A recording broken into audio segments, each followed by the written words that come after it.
Well, the crazy ride that is your Golden State Warriors and the 2025-2026 season continues with the reemergence of Jonathan Kuminga. The Golden State Warriors playing their first game since Jimmy Butler went down with a season-ending ACL injury.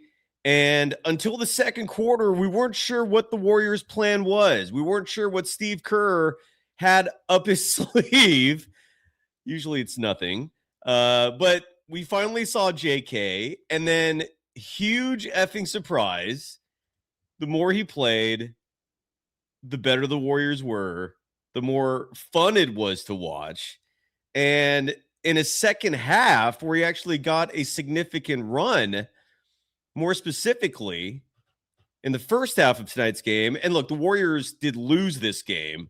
Final score with Toronto in town, shooting the way the Warriors have shot in this homestand for the most part. They got a taste of their own medicine in terms of elite three-point shooting. Toronto had a season high in three-point shooting and certain individuals just lighting up the scoreboard. But the first half of this game, your Golden State Warriors trailed 70-50. And at that point, JK had only played 4 minutes, 39 seconds in the second half.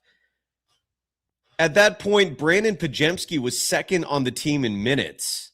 Side note, that should never happen. Steph was struggling. Didn't look like he was having a lot of fun out there. This was headed for just a straight-up blowout.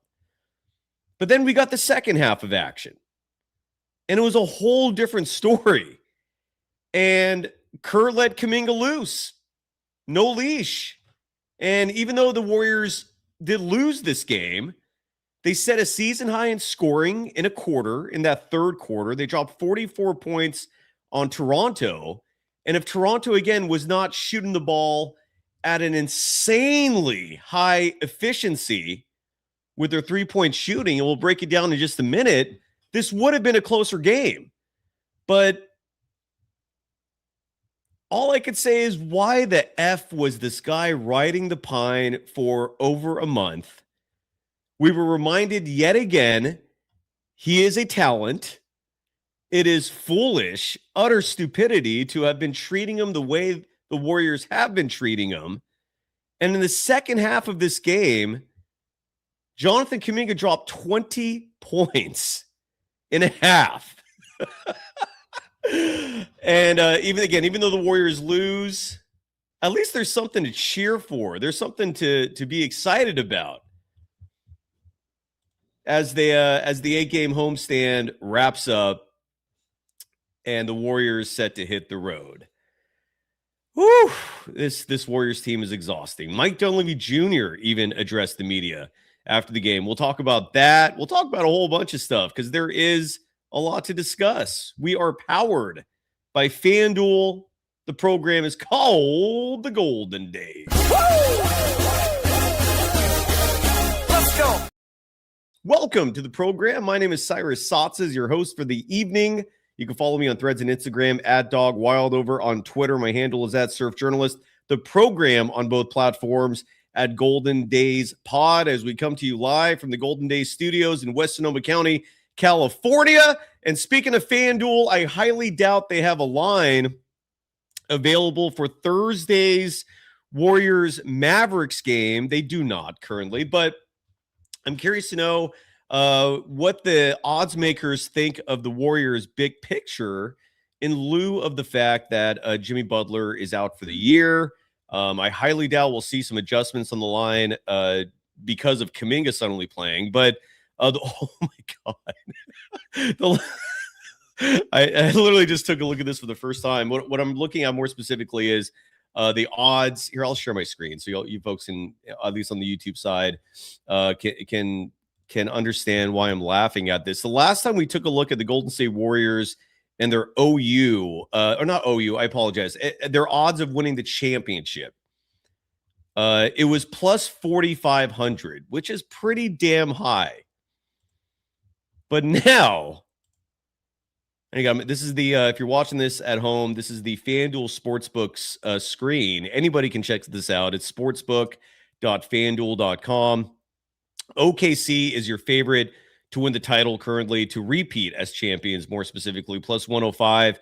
The Denver Nuggets second, plus 650. The Spurs third, plus 1200. I don't know how the Celtics have the highest odds of all Eastern Conference teams, yet that's how the bookies are looking at that pathetic excuse of an Eastern Conference. They're undoubtedly thinking, Jason Tatum might come back. That's going to sway the opinion of fans and the bettors. Anyways, the Celtics have the highest odds of all Eastern Conference teams to win the whole thing, the NBA Finals, plus 1,500. Detroit, plus 1,700. And if we scroll all the way down here to, this is where the Warriors now are, they're plus 15,000. That's how much they've fallen from the plus 4,500, which is where they previously were. And that's courtesy of FanDuel. Go check it out if you're interested. And I just got news that on Thursday night's show, immediately following the Warriors and the Mavericks, NBA Hall of Famer Rick Barry is going to join us. I'm super excited about that. So stay tuned for upcoming shows. We also have we're going to have a show tomorrow during the Warriors off day. And this is going to be a fun one. David Bierman. He's all about sports gambling, more specifically NBA gambling. He has a program on the Believe Network. He's going to join us tomorrow at 3 p.m. Just to talk the darker side of sports. It's not actually darker, but it's not necessarily for children, the betting side. And so David Bierman will join us tomorrow at 3 p.m. And then Rick Barry will join us, the Hall of Famer. Yeah, one of the greatest to ever do it. He'll be on the show Thursday, immediately following the Warriors and the Mavericks. That game's going to be on Prime. But tonight, the Warriors, again, they were getting their asses kicked by a Toronto Raptors team that came in with an identical record to the Warriors. They both came into this game 25-19, and they were putting a beating on, no doubt. The first half of this game was particularly ugly, as I mentioned a moment ago. The biggest lead the Raptors had in this game tonight was 30. Was that in the third quarter or the second? Hold on. So they led by 28 at one point in the second quarter. And then they briefly expanded that lead to 30 in the third.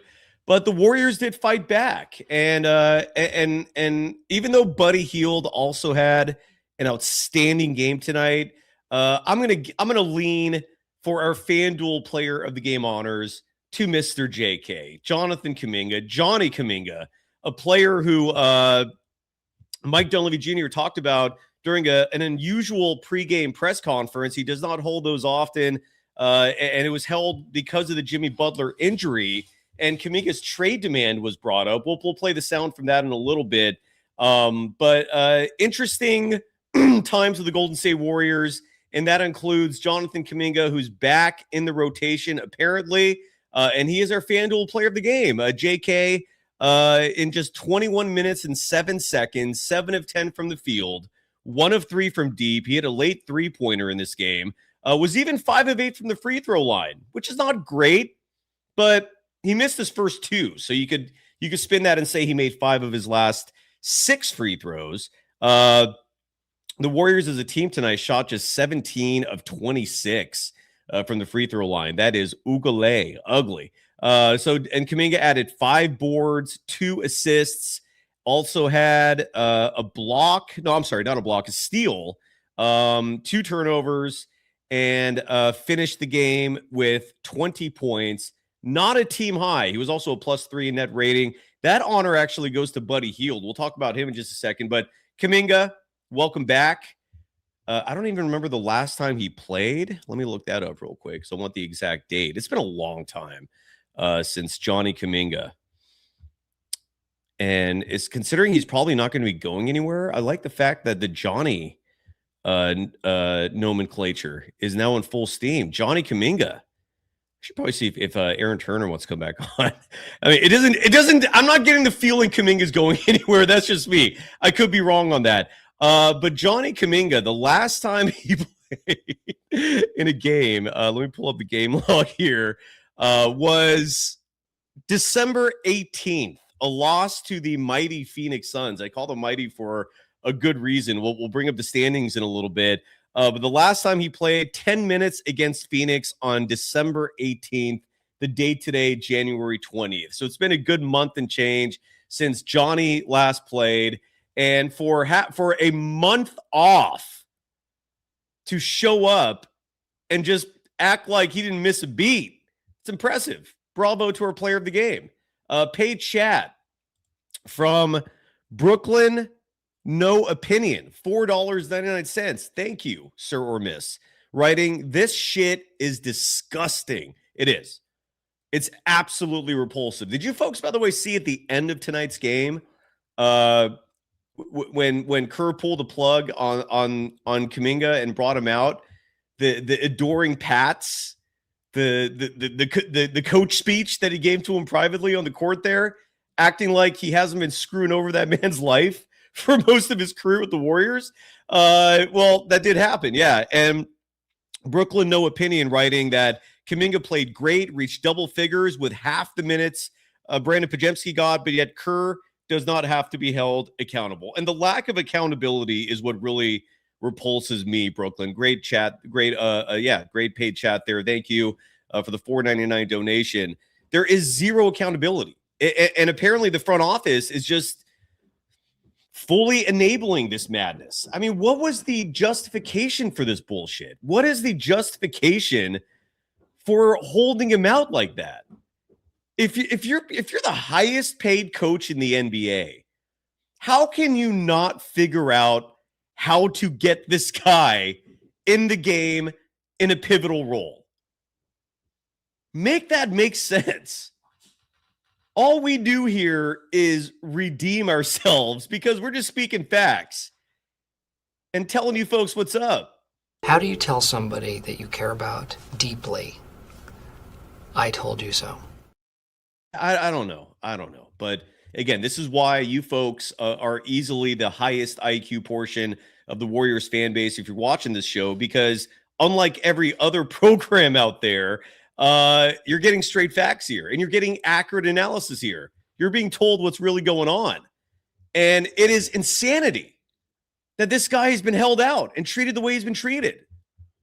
It is insanity that it took a Jimmy Butler season-ending injury to find minutes for him. He is either third or fourth in terms of the best players on this team, but not in Steve Kerr's eyes. And he works for an owner and a front office that just shrugs their shoulders when he pulls this shit. Irish Forever dropping $1.99, but you did not include a chat. I'll look for your follow-up to this in case you have opinions that you want me to read. And if the $1.99 is just some love, I appreciate it. I don't think any of us could ever get enough love in this world. It's a dark world. It's a dark universe. There's some bright lights in there. I always love that part of it. If you folks have never seen the movie, The Show, True Detective on HBO, that speech at the very end by Matthew McConaughey, it still resonates with me all these years later about the fact that even though this universe is mostly full of darkness, the light is winning. The light's growing. I like that. Optimistic. But again, Irish Forever. If that was just for love, thank you. And if you have a follow-up to this, shoot me what you want me to read or say or whatever. Opine on Jen Lena saying that the defense could not guard him. Yeah, because he's an elite player. It's insane.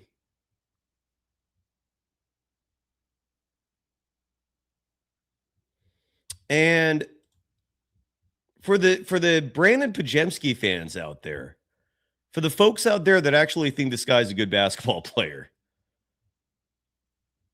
the only time Brandon Podziemski will ever deserve significant minutes on your team is when you want to tank. If your aim is to get a lottery pick this offseason, and who knows what the primary objective now is for your Golden State Warriors, yeah, give Brandon Podziemski a shit ton of minutes. Side note, the Warriors shooting 17 of 26 from the free throw line tonight. Brandon Podziemski, who I've been calling out for the free throw shooting for a long ass time now, just 2 of 5. Oof. He had as many misses in 5 attempts as Kuminga did in 8. Buddy Hield tonight in 19 minutes and 18 seconds. A perfect 6 of 6 from the 3-point line. Buddy Hield actually led the team tonight in both minutes and net rating with a plus 10 in net rating. 25 points for Buddy Hield. Our honorable mention / runner-up for FanDuel player of the game. Added a rebound and 2 assists, but Buddy, the shooting was just lights out tonight. Perfect 5 of 5 from the free throw line, a perfect 6 of 6 from beyond the arc, 7 of 8 from the field total. Buddy. Now, the problem is with a player like Buddy Hield, you can't expect consistency from that, right? But with Johnny Kuminga, you can't expect that consistency. Irish Forever adding of $1.99. I'm guessing this is your follow-up. Sorry if you felt the need to pay twice. Thank you. Writing that Kuminga's trade value just skyrocketed. Yeah, maybe. But who are you going to trade him for if that's a goal?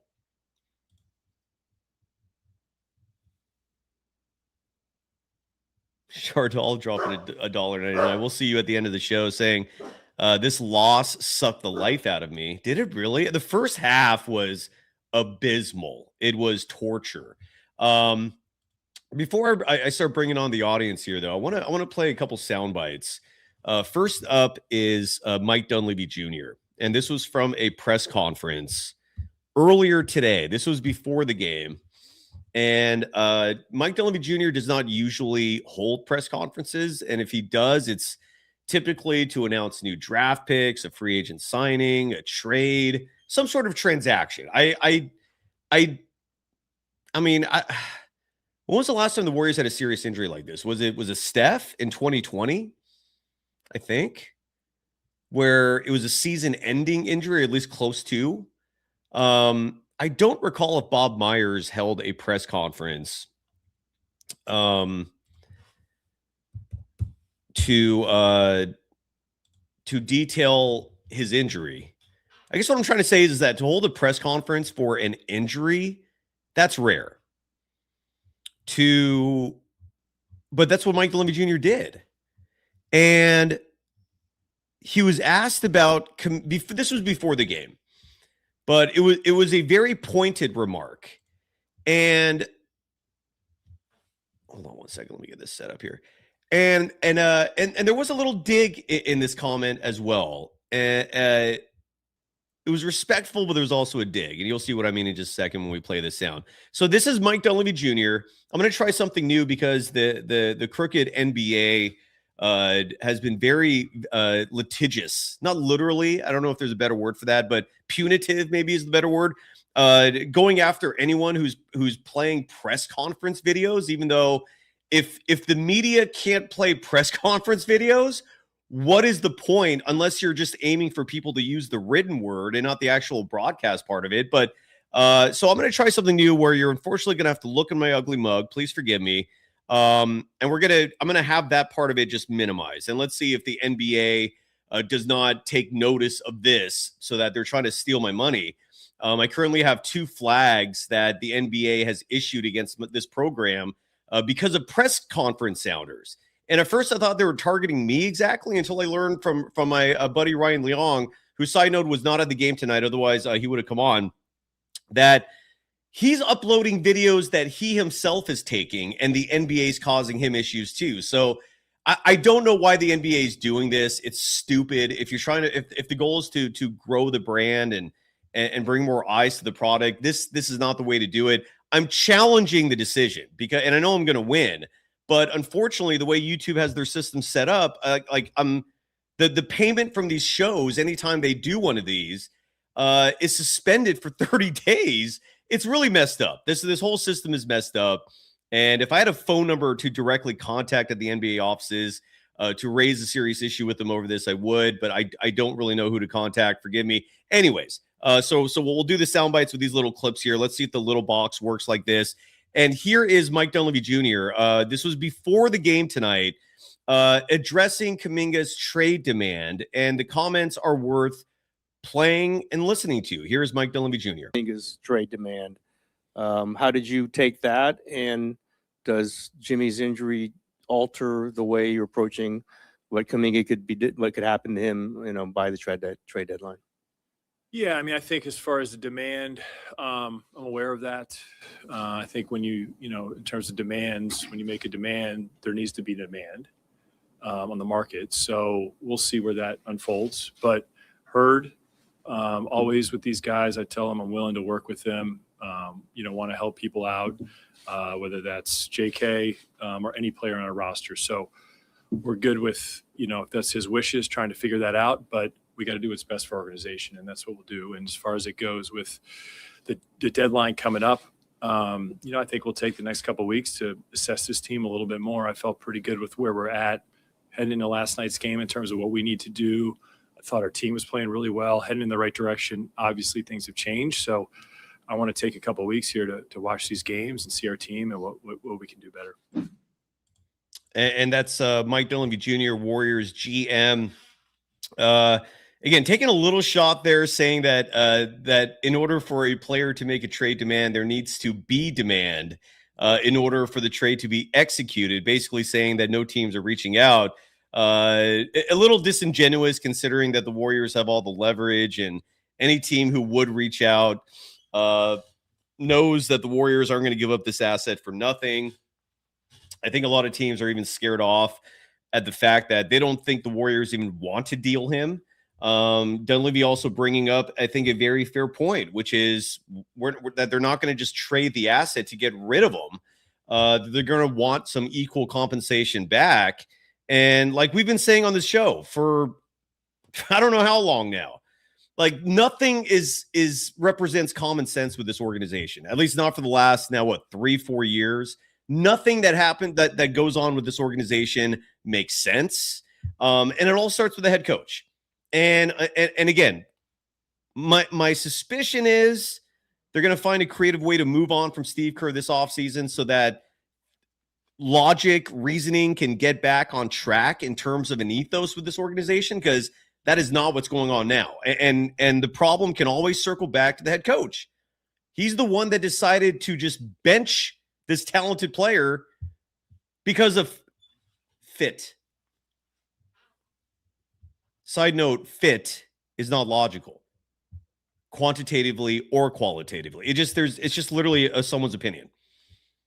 Steve Kerr just literally instills his opinion on shit. And because he's the head coach and because he has no qualms about abusing his power, thanks to a front office that just basically acquiesces to every one of his wishes and demands, here we are.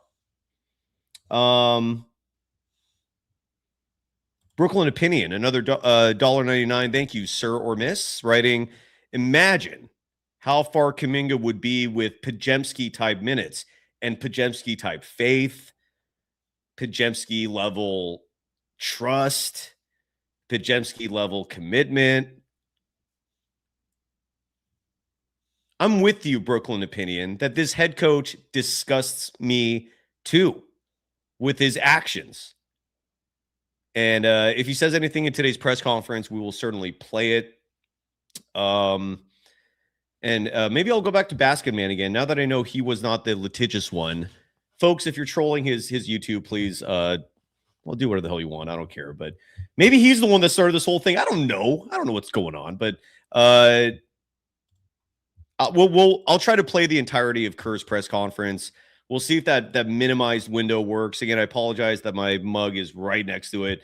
I'm just trying to figure out how to make this show continue to function at its highest level without being punished financially. But yeah, Brooklyn Opinion, I'm with you. This maddening. It is beyond frustrating. And Steve Kerr's at the podium right now. I see him on my television screen. I'm trying to just be a body language doctor. I don't know who he's talking. He's talking to his right. Usually that's either Sam Gordon. I'm just curious. We'll play that. If that clip comes up, we'll play it. And I'll just challenge it. And hopefully the small screen would work. Other pay chats here. Yawanda, $4.99. Oh, I really hope the system is not screwing you folks over. You do not have to pay more if you try to pay and write a chat and it doesn't work. Just follow up. I will do my absolute best to find your message. But Yawanda, I cannot read what you wrote. Teo Irvin, appreciate you. Thank you.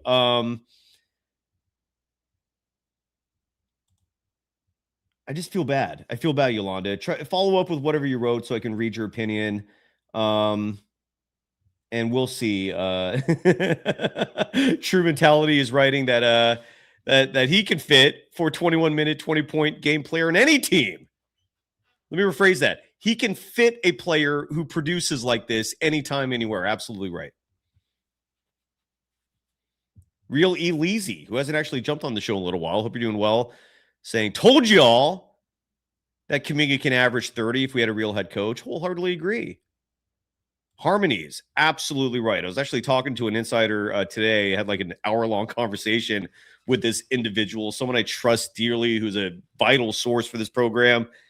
And we were sharing that exact same sentiment, that the moment Bob Myers left, all the rhyme and reason in this organization went with it. And it's just been utter chaos since.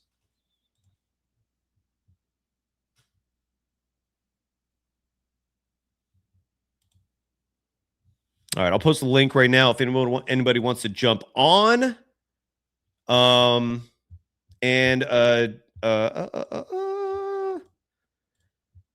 other stats I want to mention. Toronto was shooting lights out. Again, when you shoot as well as Toronto did tonight, and the numbers are absurd. They're far better than anything the Warriors did during the homestand. But I bring it up because the Warriors were shooting at least close to this level and beating a lot of the opponents on this homestand that finishes 6-2 for the Golden State Warriors. There are 2 losses coming to the Raptors and the Hawks. Toronto tonight shot 21 of 34 from deep. Let me repeat that. 21 made three-point attempts. 34 three on 30. Let me start over. 21 three-pointers made, 34 three-pointers attempted.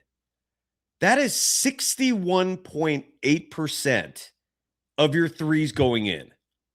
That's like record-setting shit. Like if they actually set a record tonight for team three-point shooting based on, let's say, like 20 three-pointers made or more, wouldn't surprise me. It was that absurd. Like if the Raptors had cooled down at any point, especially in the second half, the Warriors would have made a real run. It's unfortunate. Grady Dick, who started 2 of 5 from deep. Brandon Ingram, a player that Steve Kerr could not find minutes for in the FIBA Cup. The same FIBA Cup where the team did not even medal. And in the game where they were fighting for a bronze, Kerr thought Josh Hart should be the center for that team. Not making that up. Anyways, Brandon Ingram, 4 of 6 from deep. Emmanuel Quickley, a career-high 40-point night for him. He was 7 of 8 from deep. How did he do in the first half? I'm just curious. Let me find that real quick. Emmanuel Quickley in the first half was a perfect 4 of 4, and then he was 3 of 4 in the second half. So he was just lights out. 40 points, 10 assists for Emmanuel Quickley, who's allegedly on the trade market. Is he? I mean, Jamal Sheed, 2 of 2 from deep. Mamuk Shavelli, 4 of 4 from deep. That dude, his were backbreakers too. Every time I felt like the Warriors were making a run, there was Mamuk Shavelli, boom, another 3-pointer. Jamison Battle, never even heard of you until tonight, 2 of 4 from deep. Raptors collectively shoot 21 of 34 from deep. Did I post a link? I apologize. Let me post that link now. And Yawanda, I don't see a follow-up. And if the donation is just a donation, as I mentioned before, never enough love in this world.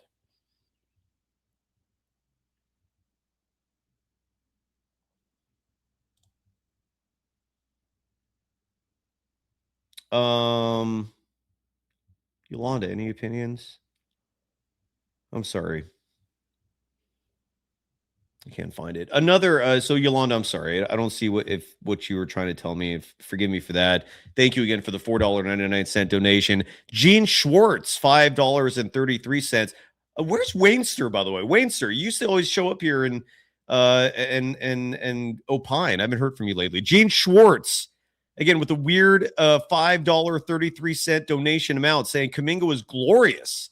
Love the smile after the alley-oop pass from Draymond Green. Hoping he won't be traded. I don't think he will. I genuinely believe he is not going anywhere. I could be wrong. Just a guess. Zrokic,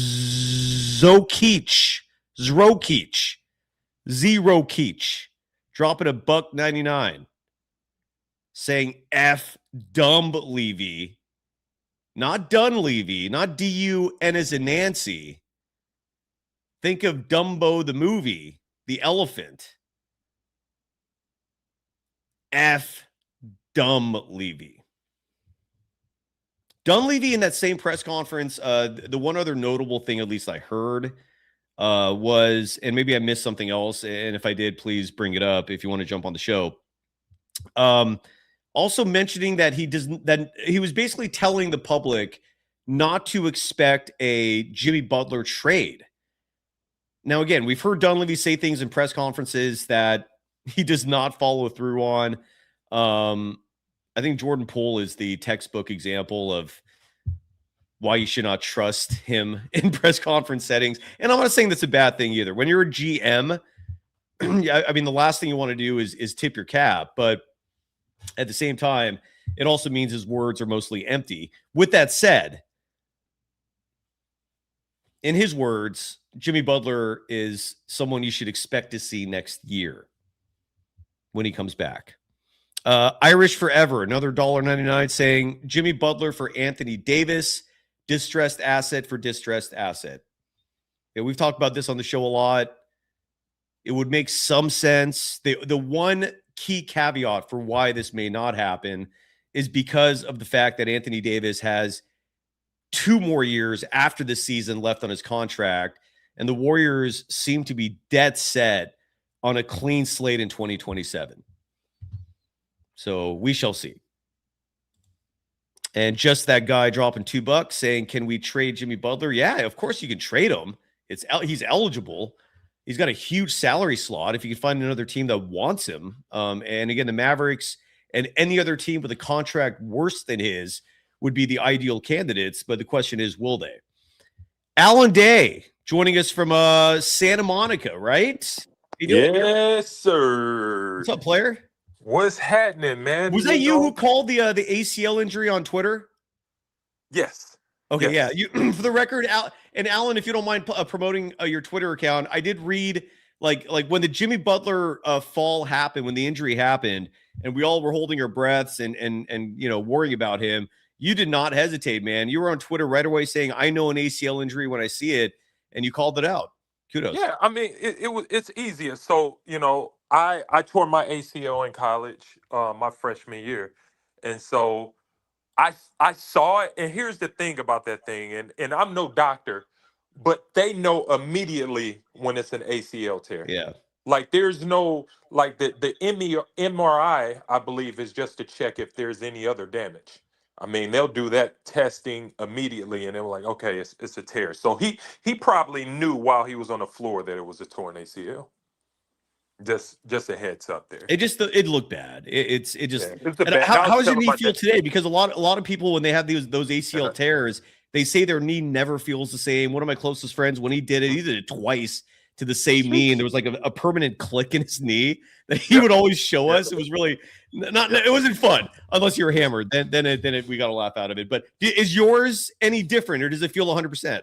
I still have the clicking, and it's no. I do not have full range of motion. Oh, so, yeah, it's brutal. Yeah, so some dudes come back really well from it, but it's just the scar exists there for a reason, man. It's surgery. Mm-hmm. It's invasive surgery. It's a very serious injury. Yeah, it's tough, man. I had to send you Aaron Turner's tweet because I'm petty. I feel like we're on the same level. You got to check out Aaron Turner's tweet because he Did he tweet? responded. He responded on Twitter to Dunleavy. You have to check it out. I put it in the messages. Oh, all right, done. I'll You check it have right to now. check it out. Did this happen tonight? Yes, immediate. Check it out. I'm not. I'm Gonna looking say at it right anything. now. Oh. Let's share this on the screen here. This is so Aaron Turner, Jonathan Kuminga's agent, responding. Oh, and I see Sharia. Sharia, I'm going to bring you on in just a second here. In fact, I'll bring you on now. Why make you wait in the green room? Welcome, Sharia. How you doing? Good. How are you? Good, Hey, thank you. Sharia, how you doing? Hi, I'm good. How are you? I'm well, thank you. So here is Aaron Turner. Alan, thank you very much for making me Let's aware call of him this. King Petty. King Petty. And Petty here's Pan. I'll Aaron call him Turner Petty on Pan. Twitter tonight with a screen capture from Google. So this is fun. And I'm going to try to articulate this as clear as possible for the podcast audience who can't see this. So Aaron Turner on Twitter posted an image, and the image is a screen capture, most likely from his phone, of google.com. Like, just picture Google's homepage, and then you search in the search engine text box, quote, demand and price relationship, unquote. And then below that, Google's result writes, quote, the relationship between demand and price is generally inverse, known as the law of demand. As price goes up, the quantity people want to buy goes down. And as price goes down, quantity demand goes up, assuming other factors stay constant. This is shown as a downward sloping line on a graph where price and quantity move in opposite directions, with higher prices reducing the quantity demanded because buyers have limited resources. And Aaron Turner in the tweet wrote, demand is sensitive to price or playing time. This is brilliant. So let me start over. Quote, demand is sensitive to price or playing time. So if a seller sees demand is low, lower the price point or let him play, and demand will go up. Oh my God. Unquote. Oh Well my said. God. Oh my God. Good This find. dude, this dude. Incredible. He is oh my gosh, man. I think your man Armando, he's gonna see that and flip. If he's in the messengers somewhere, I know he saw it. I think he's teaching right now. I could be wrong on that. Oh though, my but gosh. That's hilarious, that's brilliant. man. That's brilliant. That is Got brilliant. Agreed. And he's right. I mean, everyone's been saying it. Like how do you? But again, this also leads to me thinking that the Warriors just do not have an interest in trading him. Like that. That is moving. JK has not been on the agenda for the Golden State Warriors. They just don't want to do it. The why you're not saying anything to Kerr is a huge mystery. Why you're letting Kerr run this team amok? That's the mystery. Like, are they afraid of him?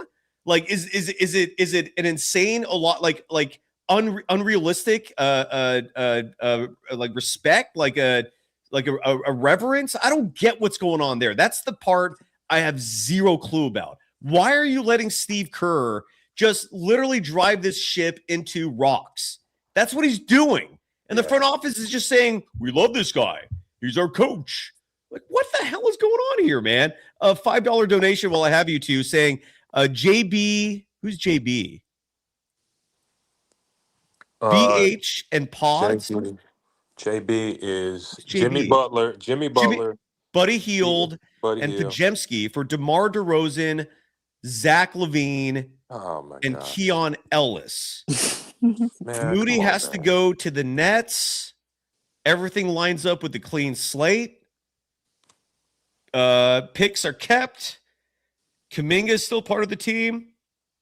I think Shams Charania mentioned earlier today on ESPN that DeMar DeRozan could be a target for the Warriors. I wouldn't hate it personally, but at the same time, it's like I don't see it. I just don't like the one trade I keep saying the Warriors should do. Just trade Pajemski for Keon Ellis straight up.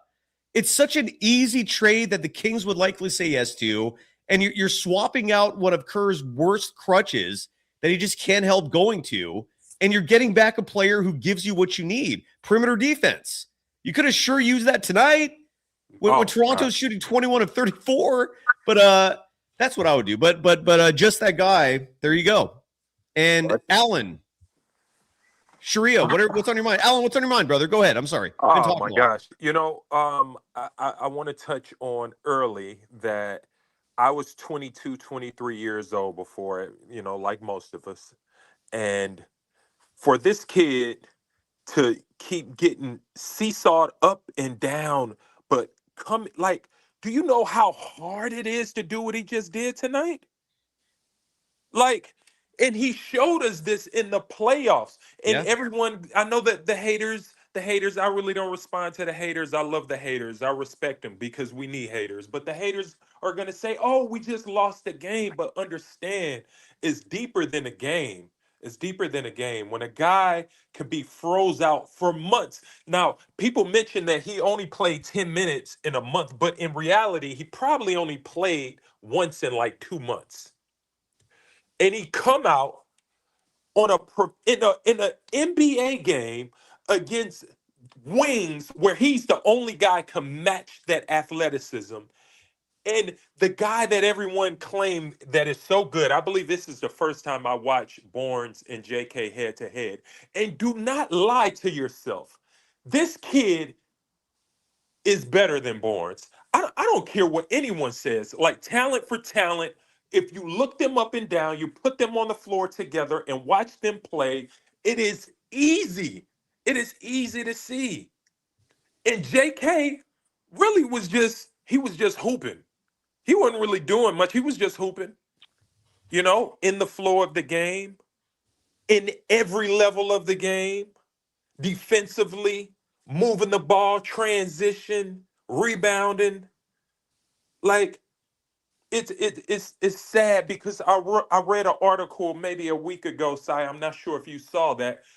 They literally pulled the kids' jerseys from out of Chase Arena. Well, but I did see that story, and they interviewed the shop owner, and it seemed to be more of a business decision. Like, I don't think the team went to him and said take it down. I think they just made the decision because you're right. The Kuminga switched his number from 0 to 1, and the store just opted not to sell that except for special requests, right? So how does that happen when every jersey for every player is available except I don't know. You're right. It's weird. It is weird, and they cited economic reasons and they did get some special requests though for Kaminga jerseys, but it is weird. You're right. And look, don't be surprised if tomorrow it's up there. Well, listen, man, don't be surprised if it's back. Sheree, what was your reaction to this game? We've only heard two peeps from you, and that's my fault. I apologize. No, it's okay. What's your reaction to this crazy game and this crazy just Warriors universe we're all observing and commenting on? It's crazy. Honestly, this loss for me felt better than the win yesterday. It did. Yeah. Just to see Trace get minutes, to see Kaminga get minutes, even Pat Spencer, like it. You want to see that, everyone talks about what we are and what we can't be. You don't know until you put them on the floor. Yeah. I also heard a theory from one of my inside sources regarding Logan Murdoch's podcast comments from a week ago or a couple of days ago, whenever that was, about the fact that people in the locker room, not named Steph, Dre, or Jimmy, are getting tired of Kuminga. Because I was curious about that, and the theory from my inside source is that another media member told him that that's what they heard. And so it's like a third-hand hearsay type thing that to me just reeks of bullshit. I mean, like, you watch tonight and I don't see any teammates who don't show love to Kuminga. I don't see any fractured relationships. I think that's a bullshit story. I think. I don't know, but weird. Because it's it's all part of the suppression that's been going on within that organization for quite some time. Yeah. They've been running with this scandal for some years now. Is deep. It's the propaganda. And I also tweeted, I have never seen this in my entire life. Like, I've never seen that while I played basketball.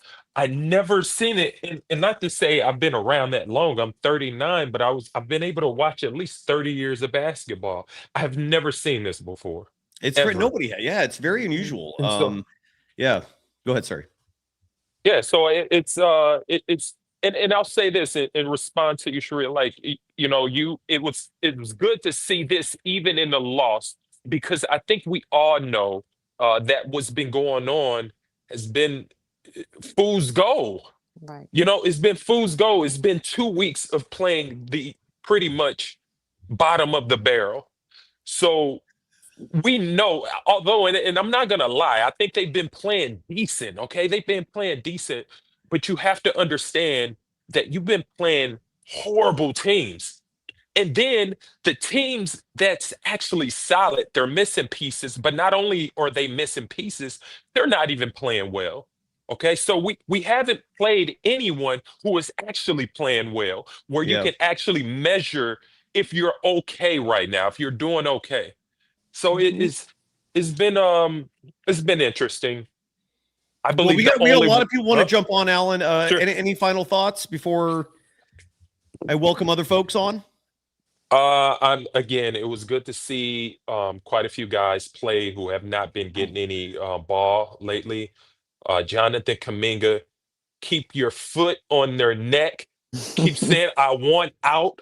Get me out of here. Aaron Turner, keep putting your foot on their neck because they don't deserve y'all, man. Right. We don't Agreed. deserve y'all. As a fan Agreed. base, we do not deserve Jonathan Kaminga, his representation, or whatever he do, because this guy has been handling this disgusting behavior from a professional organization like with class, with dignity, with grace. We haven't seen that before.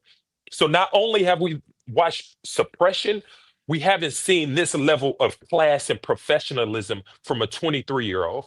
So you got to respect it. Take it easy, guys. Good night. You too. Good You night. too, Good Ellen. night. Yeah, that was awesome. Shri, any reaction to what Ellen just said? No, I agree with him. I definitely me agree too. with him. I mean, he's operating on another realm. On another realm. Obviously his mental is way stronger than people thought.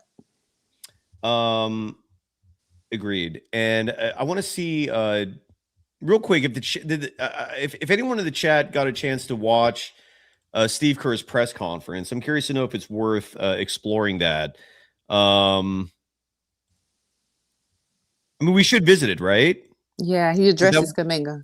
That would be the move. Okay, let's do it. And it's a short press conference. No, that's not it. Hold on. I was looking at the one after Miami. Oh, it's not online. Okay, hold on. So let's see if there is any sound from Steve Kerr. I imagine there's a bunch.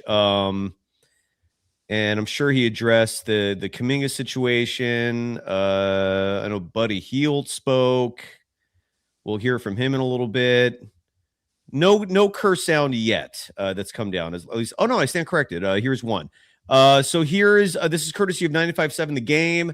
Kerr was asked. Actually, here's a better sounding one. This is from their rival radio station, KNBR, who actually plugs their mics into the mixer that the Warriors provide for all local media outlets. And here is Steve Kerr talking about how Jonathan Kuminga performed tonight. We'll do it like this. Wait, no, I don't want to lose Sharia. Hold on. Can I not do it like that? Hold on. No, because that usually gets me flagged. I'm trying to avoid it. All right, Sharia, you're going to be censored for just 1 second. We can hear you, but you won't be on the screen for just a second. I don't know how That's else to do fine. this. And again, I don't even know if this system's going to work or if the NBA is going to come after me again. But hopefully this will work. Here is Steve Kerr talking about JK's performance tonight. What did you see from Jonathan tonight, particularly in the Great. second half? Yeah, he came in and had great energy, attacked the rim, made some shots. I thought JK was really good, and it's a great sign. With Jimmy out, obviously there's a hole in at that spot on our roster. So JK is going to factor in here again, and really pleased with the way he stayed ready and stayed prepared, and got his opportunity and played really well. And Sharia, it's again, I mentioned this before. I brought this up way back about a month ago when I was discussing a hypothetical Jimmy Butler for Anthony Davis trade. And what I was saying back then is Steve Kerr just looks at this like it's a game board. Like he doesn't factor humanity into all this, meaning like he doesn't factor the potential irrevocable damage he could be causing to players like Kuminga by just benching him, DNPing him for like a month straight. And all he does is just look at this as, you know, like what can work, what cannot work, right?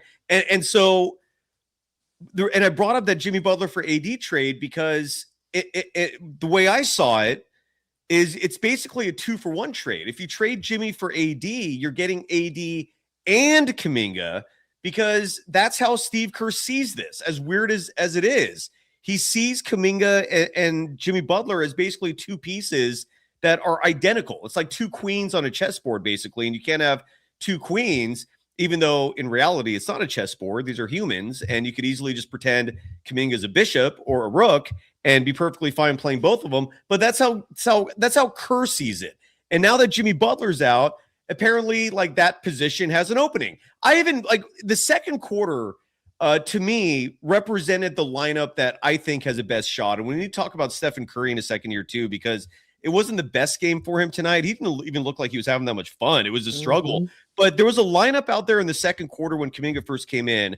It was Steph, DeAnthony Melton, Will Richard. No, let me start over. Stephen Curry, DeAnthony Melton, Jonathan Kuminga, Guy Santos, Draymond Green. Mm-hmm. To me, that's your five. Those are your five best players. You bring then off the bench, you could bring Quentin Post. You could bring Trace Jackson Davis. I think Will Richard should be getting a even more of a run. I love this kid. You got to let him just play through mistakes. That's what young players need, is minutes to figure this shit out.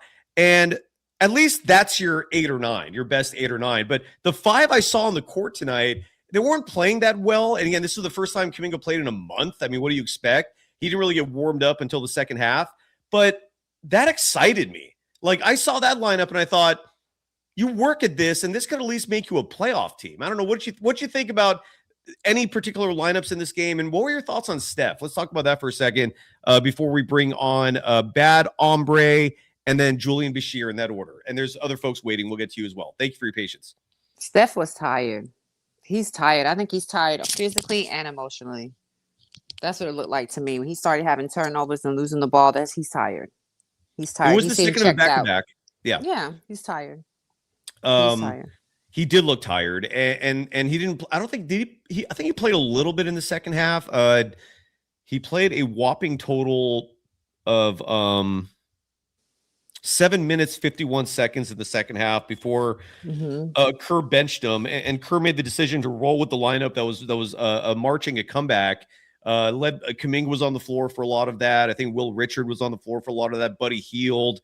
So Steph didn't play that much in the second half of this game. I agree with you, Shreya. He looked exhausted, finished the night. It played in 24 minutes, 41 seconds.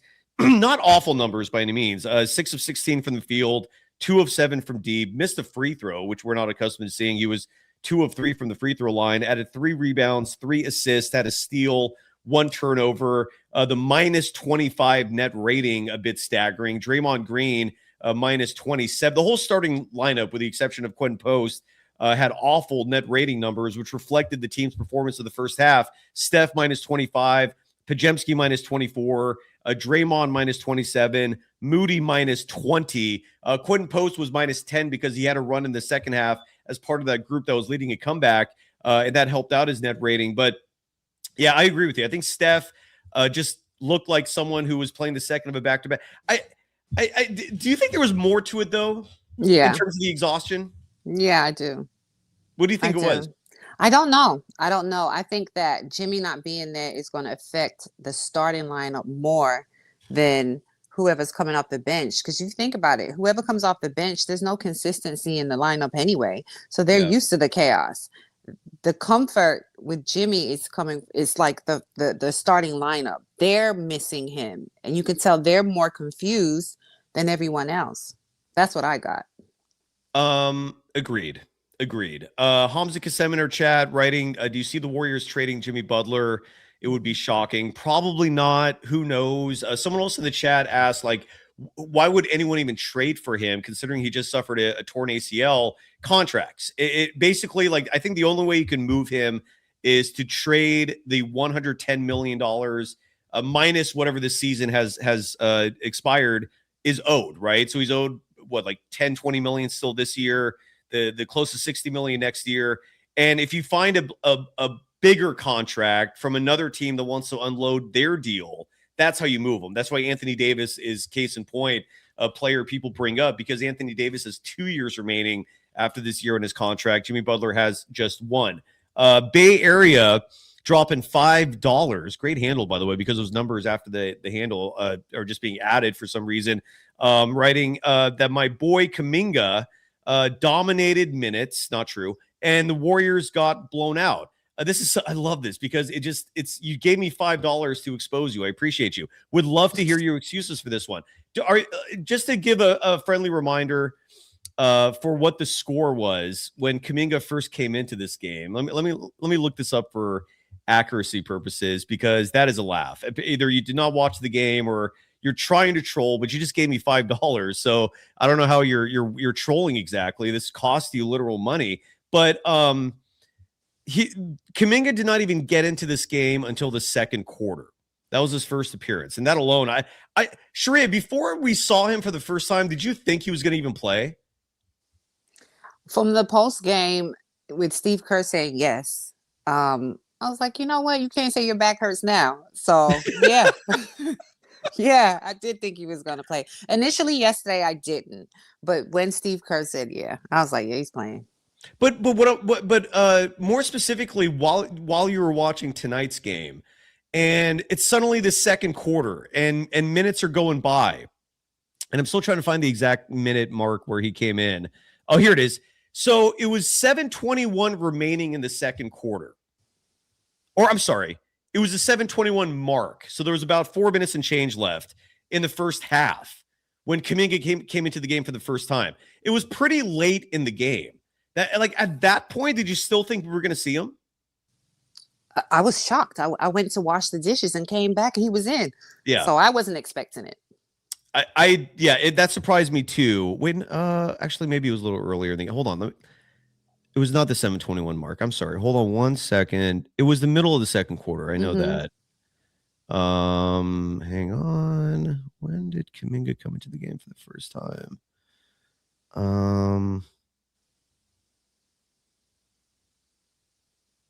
Why am I struggling to find this? Because I'm going backwards. That's why. Okay, so Kaminga came into the game. Oh, right at the start of the second quarter. Forgive me. Okay, so the score was 41-28 when he came in. They were down by 13 already. And this is the first time he plays in a month. Let me spell it to you. Besides the fact that he came into the game and the deficit was already established. So he came in right at the start of the second. Forgive me. And then he came out of the game at the 7-minute and change mark. They brought Pajemski in for him. But Kaminga, for this person here, Bay Area, if you think Kaminga was the reason they lost, how do you explain the first quarter? The first quarter of this game, the Warriors were outscored. Where is it? 41-28. So yeah, sorry. He when he came in the game at the start of the second quarter. So how do you explain the Warriors giving up 41 points before he even touched the court, right? And how do you explain the fact that Kaminga for the game total was a +3?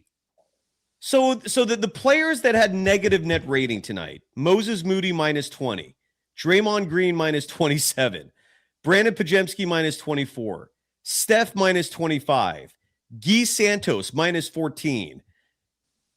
They all played in the first half of this game, a disastrous first half. The Warriors came back. The Warriors actually outscored Toronto in the second half by 2 points, which isn't a lot. Better than being outscored by 20 like they were in the first half. So they actually turned a -20 into a +2 in the second half. And it was thanks to every player that was on the positive. GP2 +3. I hardly remember GP2 playing. D'Anthony Melton, a +2. Trace Jackson Davis, a +8. Will Richard, a +7. Buddy Hield, a +10. Kuminga, +3. Pat Spencer, +3. Those were the guys that played in the second half, and it was winning basketball. Mm-hmm. So that's the excuse. Anything you want to add to that? Is that a logical explanation? Did that make sense? You can't make sense out of nonsense, so I wouldn't even worry about that. But I guess, Pierre, what I'm going to ask is are you really blaming Kaminga for losing this one when they had already given up 41 first quarter points, and Kaminga was part of the second half unit that outscored Toronto? But you're going to blame Kaminga after being DNP'd for a month? Come on, man. Thank you for the $5, though. I do appreciate that. But this is how Kerr's apologists will think and believe and feel.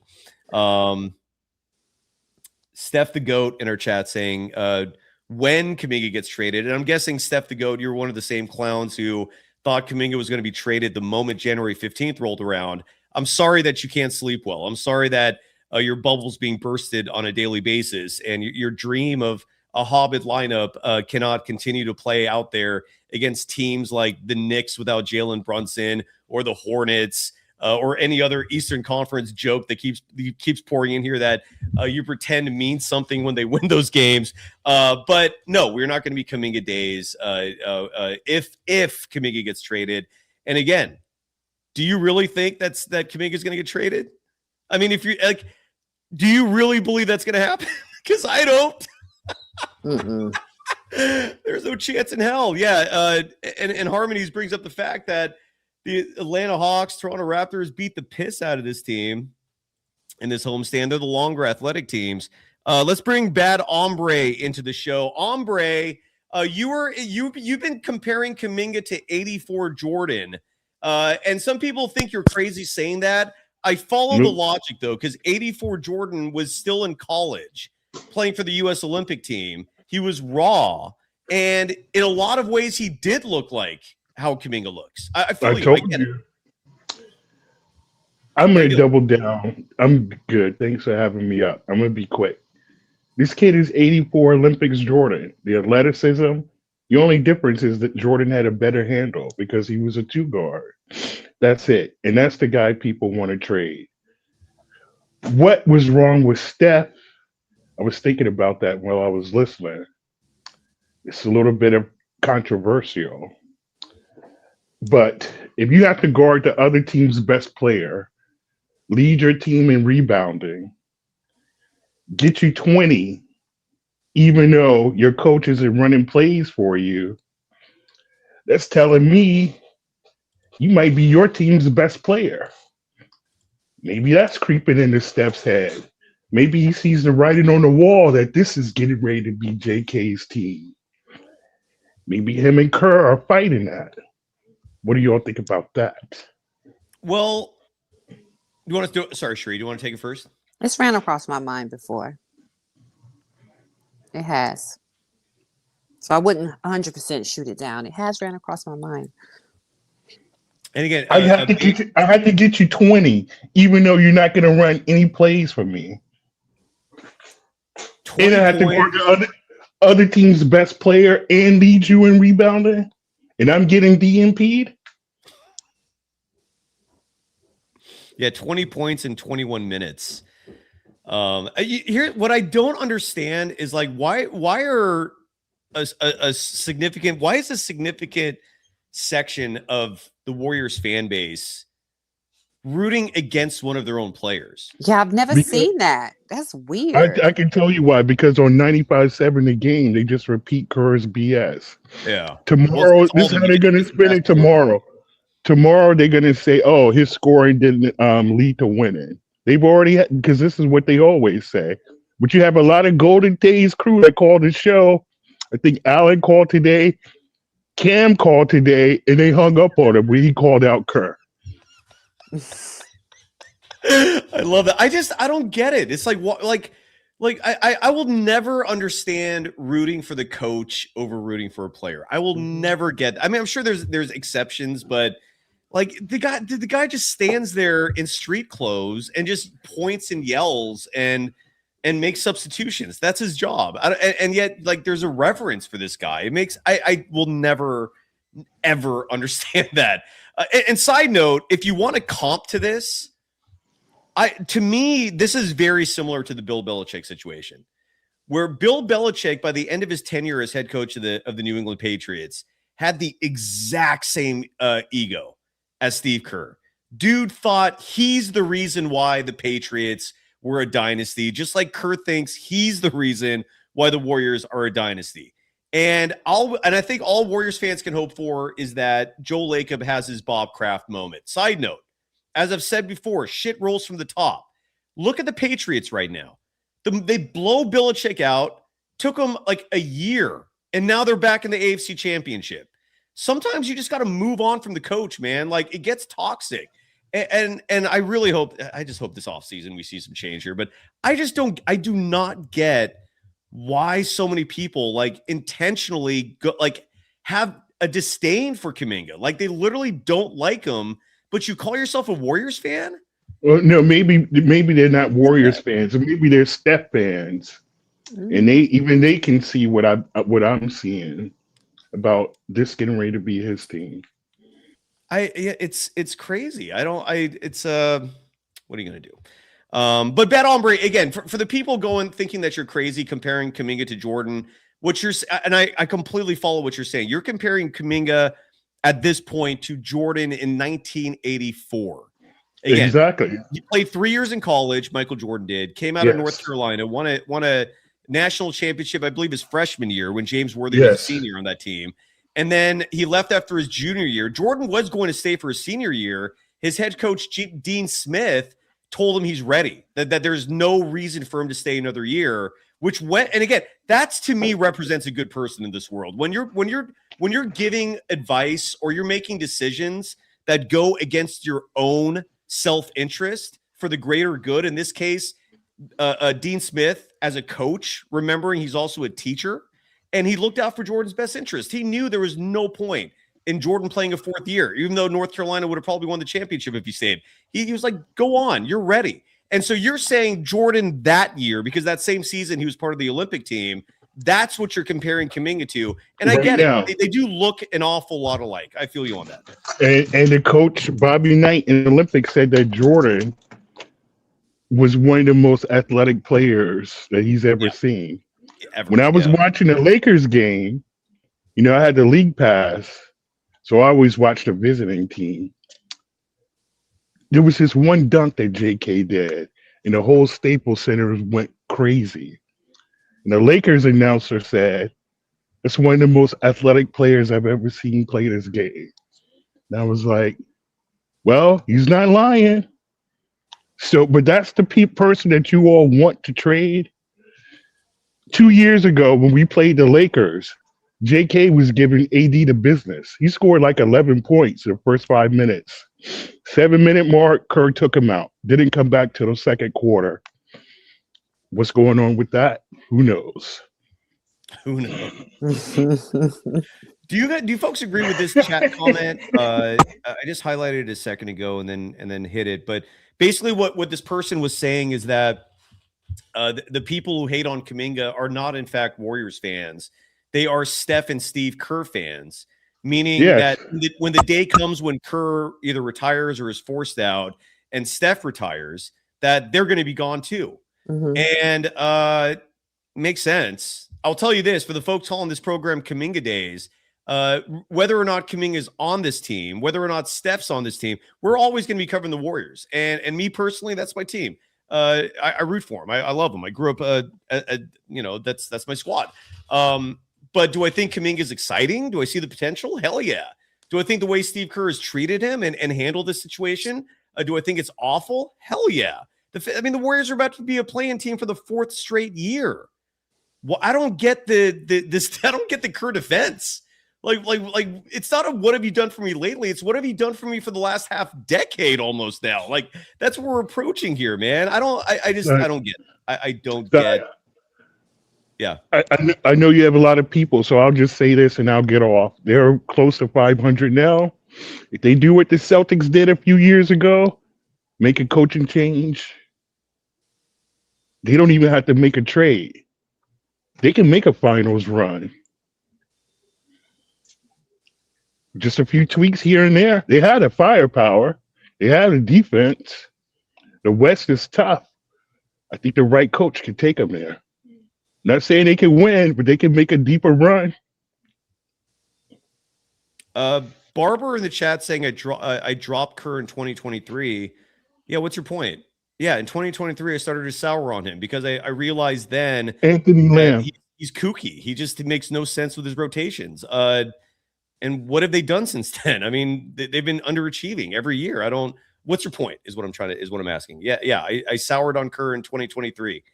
What's your point? Any final thoughts? No, that's it. Hopefully, did someone say that Laker like jumped out of his seat when JK did something? Did they? I don't know. Is that? Yeah, I saw that in the chat earlier. So I'm gonna have to go back and watch the game. Joe, if you're listening, make a coaching change and go to the finals. I'm out. Beautiful. Great call. Great call. Julian Bashir. I know it's not. It's unfortunate. Julian Bashir, welcome to the program. How you doing? I'm going to try not to curse, Si. All right. You can. I don't care. No. Okay. So I didn't watch this game. I watched the first quarter of this game. Oh, and you missed everything. No, I was. I'm going to give some people background of my Warrior experience. So I'm on the East Coast, like Sharia. I started, I grew up a Kobe Bryant fan, but I really fell in love with that Believe team. All right. And I started watching Steph Curry and Davidson. So I was talking about him before he got into the league. Now, I have great memories in my 20s of the Warriors run. And I remember vividly, I was in a bar when the Warriors were down 3-1, and Klay Thompson went on that ballistic run to get to win the series or tie the series, one of those. Game 6 Klay. The bar was so hype. I was so hype. I was screaming out of my mind because all the Warriors fans in that bar thought the series was over. Now that's my background to this. Okay. So today was painful because I realized that this organization is full of scumbags. No, you're right. Just like the world, right? It's not limited to that organization. There's scumbags everywhere. But I feel you. Go ahead. Sorry to interrupt. And so you played the clip, but I got wind of what Mike Dunleavy said before the game or right when it started. That he said that in order to demand something, you got to be in demand, pretty much.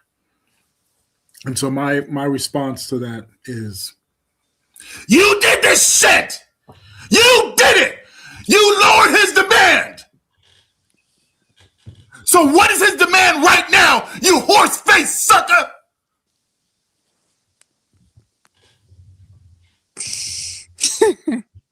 What's his demand right now after tonight? Because I log in, I see that box score nearly perfect outside of his 2 threes. 20 points, 20 minutes.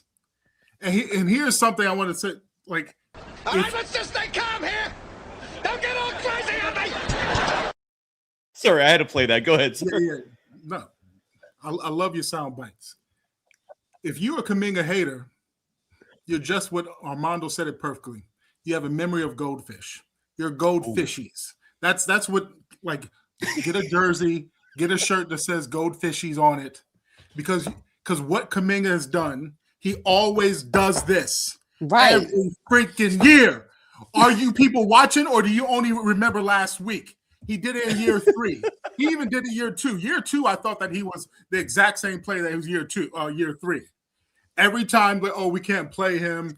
He's not a good fit. When Curry finally puts up his hands or his back against the wall, Kaminga comes out and scores, 20 points on 55% shooting.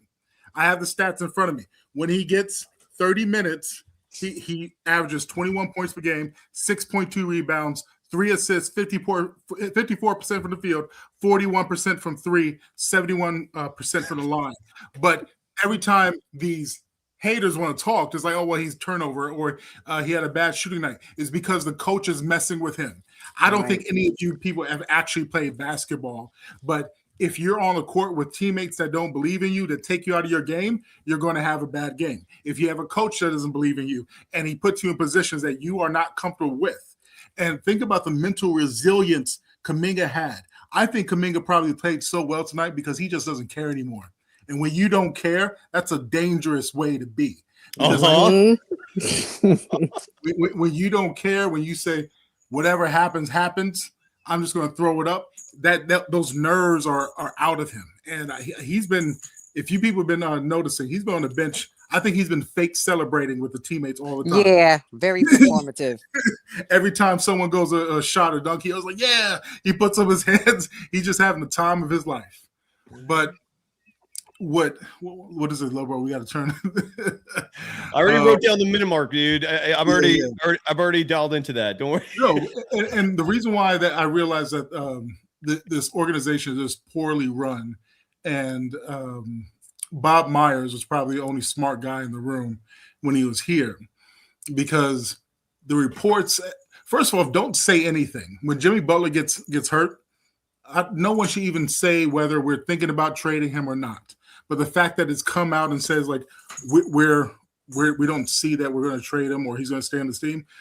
First of all, if you're running this from a business aspect, you should not have $55 million sitting on your salary cap for the next two seasons, because Butler's contract is tradable, and you're going to have to trade him for another low value of assets such as AD. But Butler AD swap, throw them a second. At least AD's coming back. So you can either have a player that's going to come back mid-season and just pay them nearly $100 million. And is he going to be the same player at 37? Or can you take a risk such as Butler, a first for Kristaps Porzingis and Zach Rizage, or whatever his last name is? But my point is that I think immediately you should be thinking, just like when Melton got hurt last year, is thinking about how can I make this contract work to make this team better? And find someone that's in desperate need like you, take back something. So the fact that leaked out that we're not sure, or we might keep him. I said this organization screwed. And Sai, you made a point. I'm sorry to like ramble, but you made a point where Kerr sees Butler and Kaminga as the same piece. Then why don't you ever play that piece the same way? And even before Butler got hurt, whenever there was like times where he had a game off, or you put Kaminga in the game, you never post Kaminga. You never throw that over the laptop. You never let Kaminga take mid-range jump shots. You never let him pass, hold the ball, let the cutters go through. From Jonathan tonight, particularly in the second half. Sorry. Go ahead. No. So that doesn't make sense to me. If you see that they're the same piece, then play them the same way. And what really made me turn off this game in the first quarter, and people say, "Oh, well, we didn't win with Kaminga coming," because I'm going to watch the highlights. But we were down 20 in the first quarter, and what pissed me off is 2 games ago, Jimmy Butler missed the game because of personal reasons. The starting lineup decision was Will Richard. Why was the starting lineup decision tonight Podziemski? Good question. We haven't even touched on that yet. In case you missed it and you didn't watch the game, the starting 5 tonight with Jimmy Butler officially out for the year, mostly the same. It was Steph, Dre, Moody, Quentin Post, but Steve Kerr elected to start Podziemski as his 5th guy. And Julian, what he's saying is, why the hell was that not Will Richard, which would have made a lot more sense? I'm with you. Yeah. Made no damn sense. No, and if people say, okay, well, we're not the $19 million coach, but I think the thing that common sense fans, and here's if you get on Sai or get on Armando, these people are educated professors. Sharia is a career woman. She's educated. They have common sense. So when they come up with some critical thinking points, you better listen. And this coach, reason why we get frustrated is because we see the common sense. The common sense is, oh, I won 2 games ago and I looked amazing with Will Richard. We as fans that dissect this, Will Richard is a perfect play off the stars type of player. So the reason why he had 0 points tonight is because you can't bring him off the bench with like other guys that are role players. Will Richard is the glue piece. He's the plug. That's why he's a better starter than probably a bench player right now. And Will Richard, I think the reason why you're saying some of that is statistically speaking, 0 points. But what Will Richard brings to the table besides scoring is defense, a massive wingspan. He can crash the boards. He's a smart basketball player. I don't see him making dumb mistakes out there. And he was part of those winning units in the second half. To me, like, play him all day, every day. Even when the shot's not falling like it was tonight, he only had 4 field goal attempts. So it's not like it was a high volume shooting night and he just bricked left and right. He played 23 minutes, 19 seconds, and had, again, 0 points, but he was a +7 in net rating as part of those winning second half groups. Yeah, I'm with you. He should be playing over Pods. He should. Yeah. He's a disruptor. He disrupts things. That's what he does. And when he's shooting well, that's just a plus, but he's a disruptor. And isn't it weird too how Will Richard comes out of college, played on a national championship team, and nearly every box you would check, he has an advantage over Podziemski. But Pod somehow is like the favorite. The Podziemski thing is like, I hope this is not a trend. I hope we don't see this like every game where Kerr starts him. Kerr just forces him in there, and we have to see a 25-point deficit before he realizes, oh, this isn't going to work again. I really hope this is not a pattern, because I'm worried it might be still. Yeah, are we going to go through another 30 games of trying to figure out of tweaking? I hope not. We've seen it, and as far as what could work, Gee works, Will Richard works. Les Pods as the backup point guard, he does his thing. And I've given him credit. But when you put him in these positions that I think everyone on the floor knows that when Pods has a ball, there's always I guess the feeling that he's going to try to drive and score and shoot that left-handed floater. And but if you have someone like Will Richard, he's just bouncing and cutting and swimming around people. He always seems to just pop up out of nowhere. Mm-hmm. And that's like the IQ of Will Richard. And so going forward. By the way, do you agree with what Barber writes in the chat that Podziemski needs 18 to 20 minutes? Why? Well, I'm going to say when he's kept under 20, he plays great.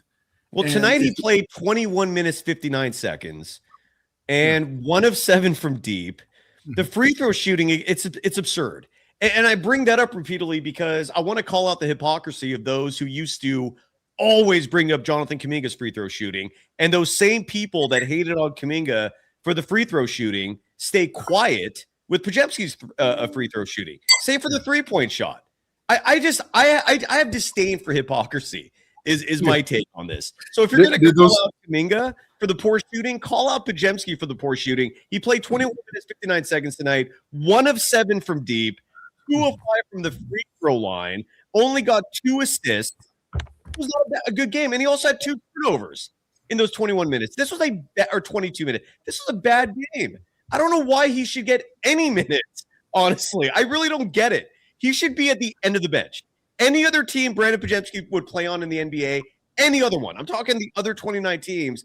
I don't think he gets a run at the end of the bench on any other basketball team in the NBA. That includes the Brooklyn Nets.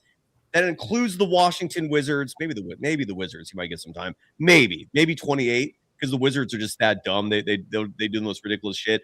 But that's my take on it. I don't know why, for whatever reason, with the Warriors, he keeps getting a run. He doesn't do, like, statistically, eye test. I don't get it. I don't. Do you guys? I feel like I said yesterday, I feel like he had a few good games. The past games that he's had, like in the past couple of weeks, he's been all right. But I think this just wasn't the game for him. They're too fast, too athletic. It just was not going to work for him. Yeah, and that says something when you can't play because another team actually has athleticism. And it's the Podziemski thing.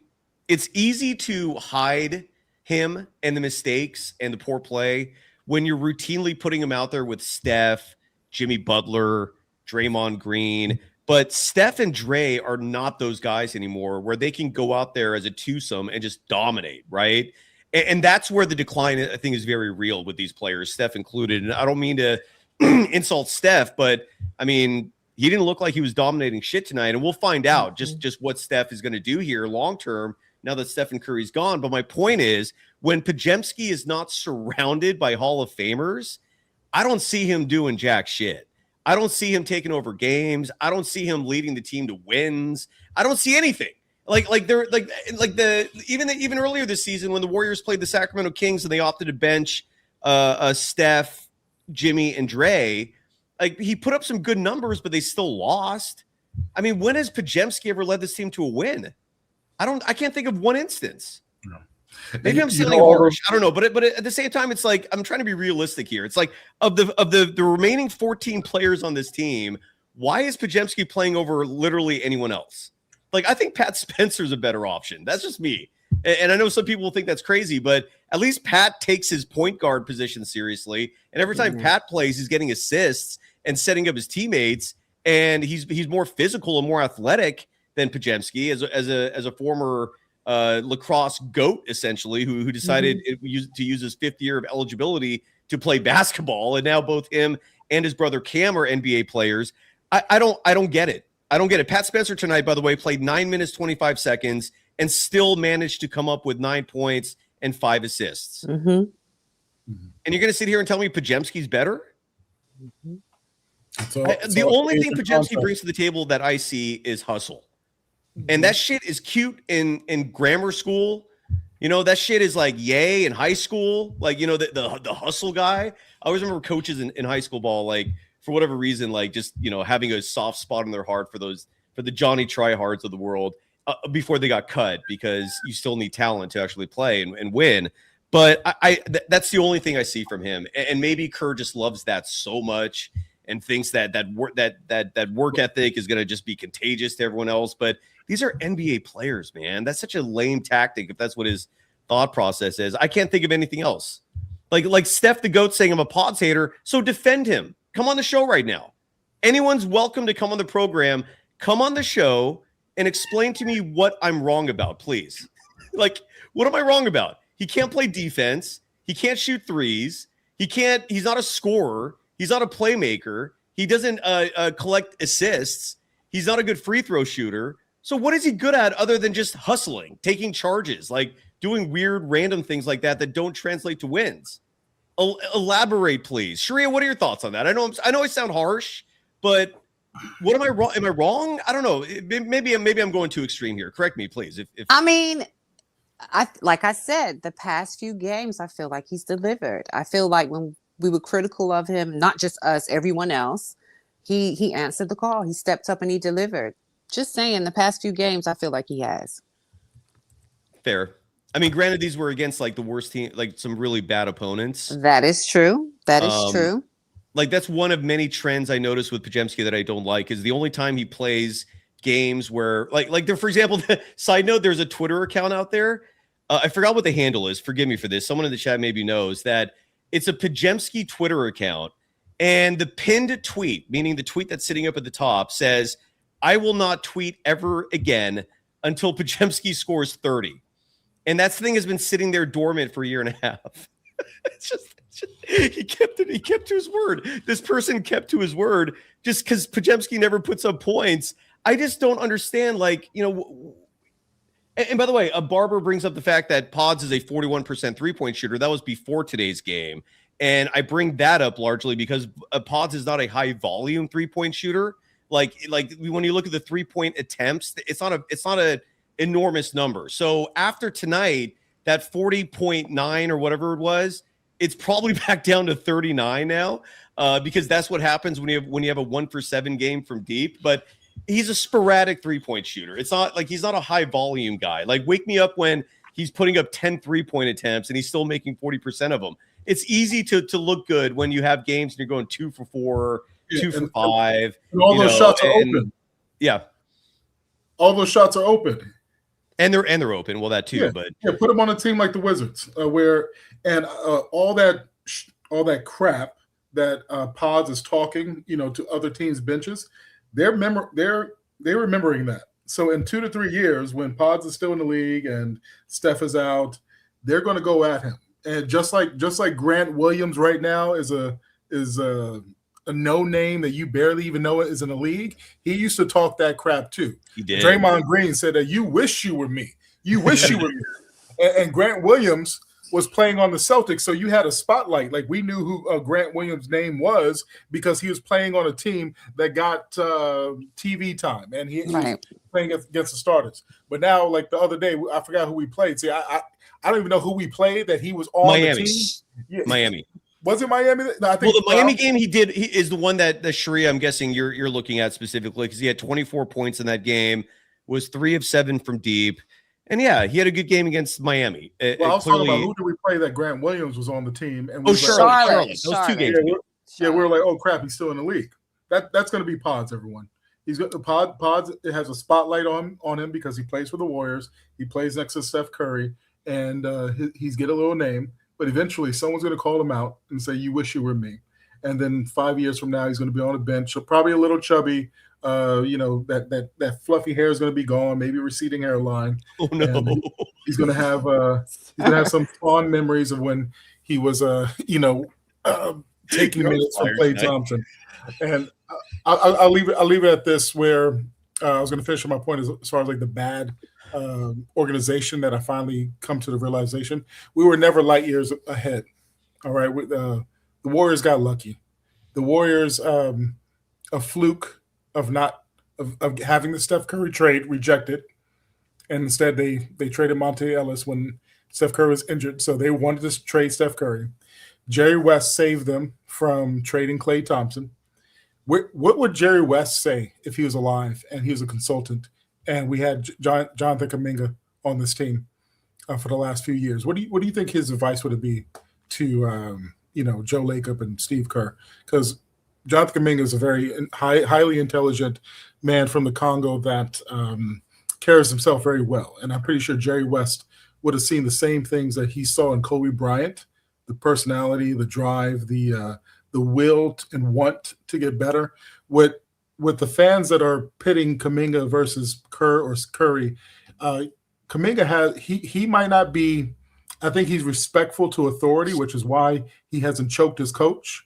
But but he does have the alpha mentality where he always pushes to prove his worth, even if it's a great scenario. Sharia, what do you think, Jerry West, who's probably rolling over in his grave watching this Warriors team, but let's say for the sake of argument, he rises from the grave and he's suddenly teleported like a ghost. He just floats into Chase Center and he sees what's going on. My personal opinion is he'd look at everything and just be like, I can't help this. I'm out. He'd float right back. He'd float right back. That's what he'd do. He'd float right back. It's not worth it. I will say that, Julian, it's a great point because Jerry West did not have a complicated philosophy in terms of roster building and finding talent. His focus was talent. His focus was very simple. Get the best players. Figure out the fit shit later. Like, I'm confident Jerry West would be looking at how Steve Kerr sees Steve Kerr. He would look at Steve Kerr's philosophy and vomit as a ghost. That's what he would do, because Steve Kerr's philosophy of let's focus on the best fit and trying to be all picky about which players he likes the best. That is the antithesis of the Jerry West philosophy. Jerry West's philosophy is I can have 5 all-stars on my team starting. That's what I want. You're the best player. Come over here. That's what I want. His focus was talent, and it wasn't complicated. But it's shocking how few teams act that way. It's shocking how few teams have that philosophy. A lot of teams have weird philosophies, like, well, I want a team with 3 guards, or I want a team with 2 bigs. I want a 2 center line. Like, every team has bizarre philosophies, man. And Jerry West was simple. I just want talent. Because Jerry West was an actual star. Steve Kerr is a bench player. And so Jerry West understands the mentality of when he looks in someone's eyes, he's like, oh, this person has it. So, young Kobe, airballing shots, not listening to coaches, want to play his game. But Jerry West understands he's not a bad kid. He's not trying to disrespect anyone. He understands that he has a belief in himself. He has a talent himself. He knows himself, and he's not going to back down from anyone. And that's what Kaminga has done since year 3. When he called out Steve Kerr, he did it very, very professionally, I think, but it rubbed him the wrong way. But he's like, I'm not backing down. Steve Kerr told him, you're not Kobe, you're Sean Marion. And Kaminga keeps on saying, no, I'm not this. and I will do what you asked of me. He came back this year, averaging 4 assists, grabbing 7 rebounds, doing exactly what the coach asked him to do. And as soon as the star players got injured, he sat him. And I think there was a stat where after the Warriors were 6-6, Kuminga only played 6 games. So this is like the 7th game since he's played since the Warriors are 6-6. But yeah, Kuminga is that. I'm not going to say that he's going to be like top 5 in the league, but he definitely will make an all-star team if he gets off this team or something pivots. But he has that mentality where I know who I am, I know what I can do, and I'm not going to change for anyone. I'm not going to be regulated to some kind of up and down athlete rolling around, playing off of someone else. I can play within the team, but you better damn respect me. And I think that's what Kuminga said. In all these GP2 minutes, I don't know if anyone see, like I think it was like 2 years ago, where GP2 and Kaminga were playing like a pickup game. It's very clear who the better player of that is. I think Kaminga had like 50 points or something like that, and GP2 is delegated. But somehow when you get in the league, GP2 is the one that gets the minutes and starting over Kaminga. And so, all the goldfishies out there, you can continue to forget every single year that Steve Kerr finally gives him the minutes, and then he rolls out like the playoffs, 24 points per game, 3 rebounds, shooting 55%, 39%, 72% in the second round playoffs defense. Look at those numbers. He outplayed Jimmy Butler in that series, outscored Jimmy Butler in that series. And you goldfishies conveniently forgot it. And he's like, oh, he sucks, and he turnovers and this. Oh, he went 1 for 10 in the game. Is because it's hard to keep that consistency when the Kerr is fucking around with your minutes. So I hope there's some kind of surprise as like this organization realizes they have a semi-expiring contract in Butler. Trade it for anything that you can get back and see what you can do. Put Kuminga into that starting role. If you're not going to trade him, or trade him. But if I was Kuminga, like, fake a back injury right now. You proved your point. You proved your point over and over again. I don't know what else he needs to do. And he's got too much class, man. I don't think he. Yeah, he's not going to do that. He loves to play. He wants to play. That's all he wants. That's all he wants. It's crazy. And we see the talent, and it's like, but Steve Kerr doesn't. Oh my God, it's crazy. Julian, I got a lot of people waiting, and I feel bad.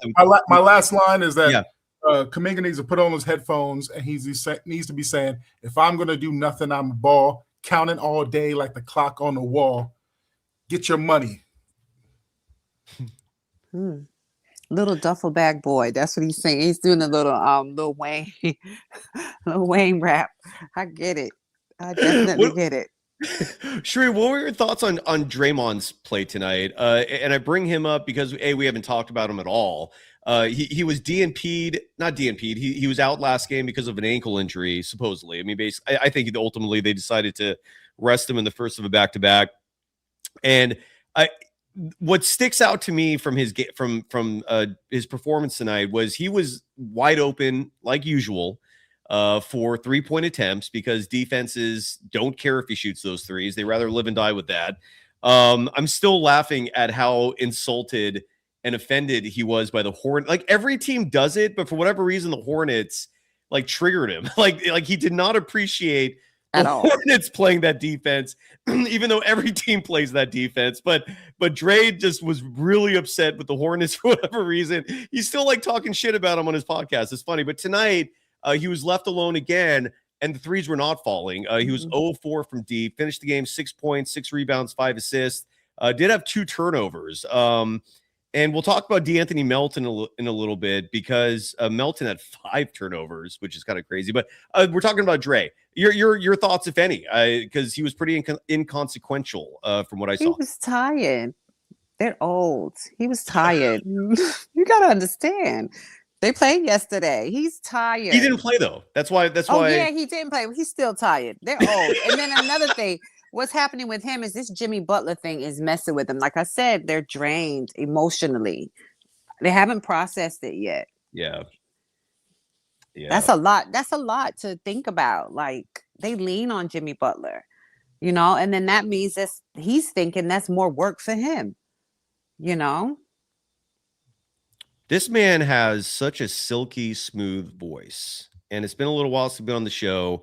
He comes in with a new profile picture every time. I usually recognize it. I don't recognize what the picture is tonight. It looks like a basketball. I see purple and blue. Are those Hornets colors? Aim assist with the Barry White voice. How you doing, brother? What's on your mind?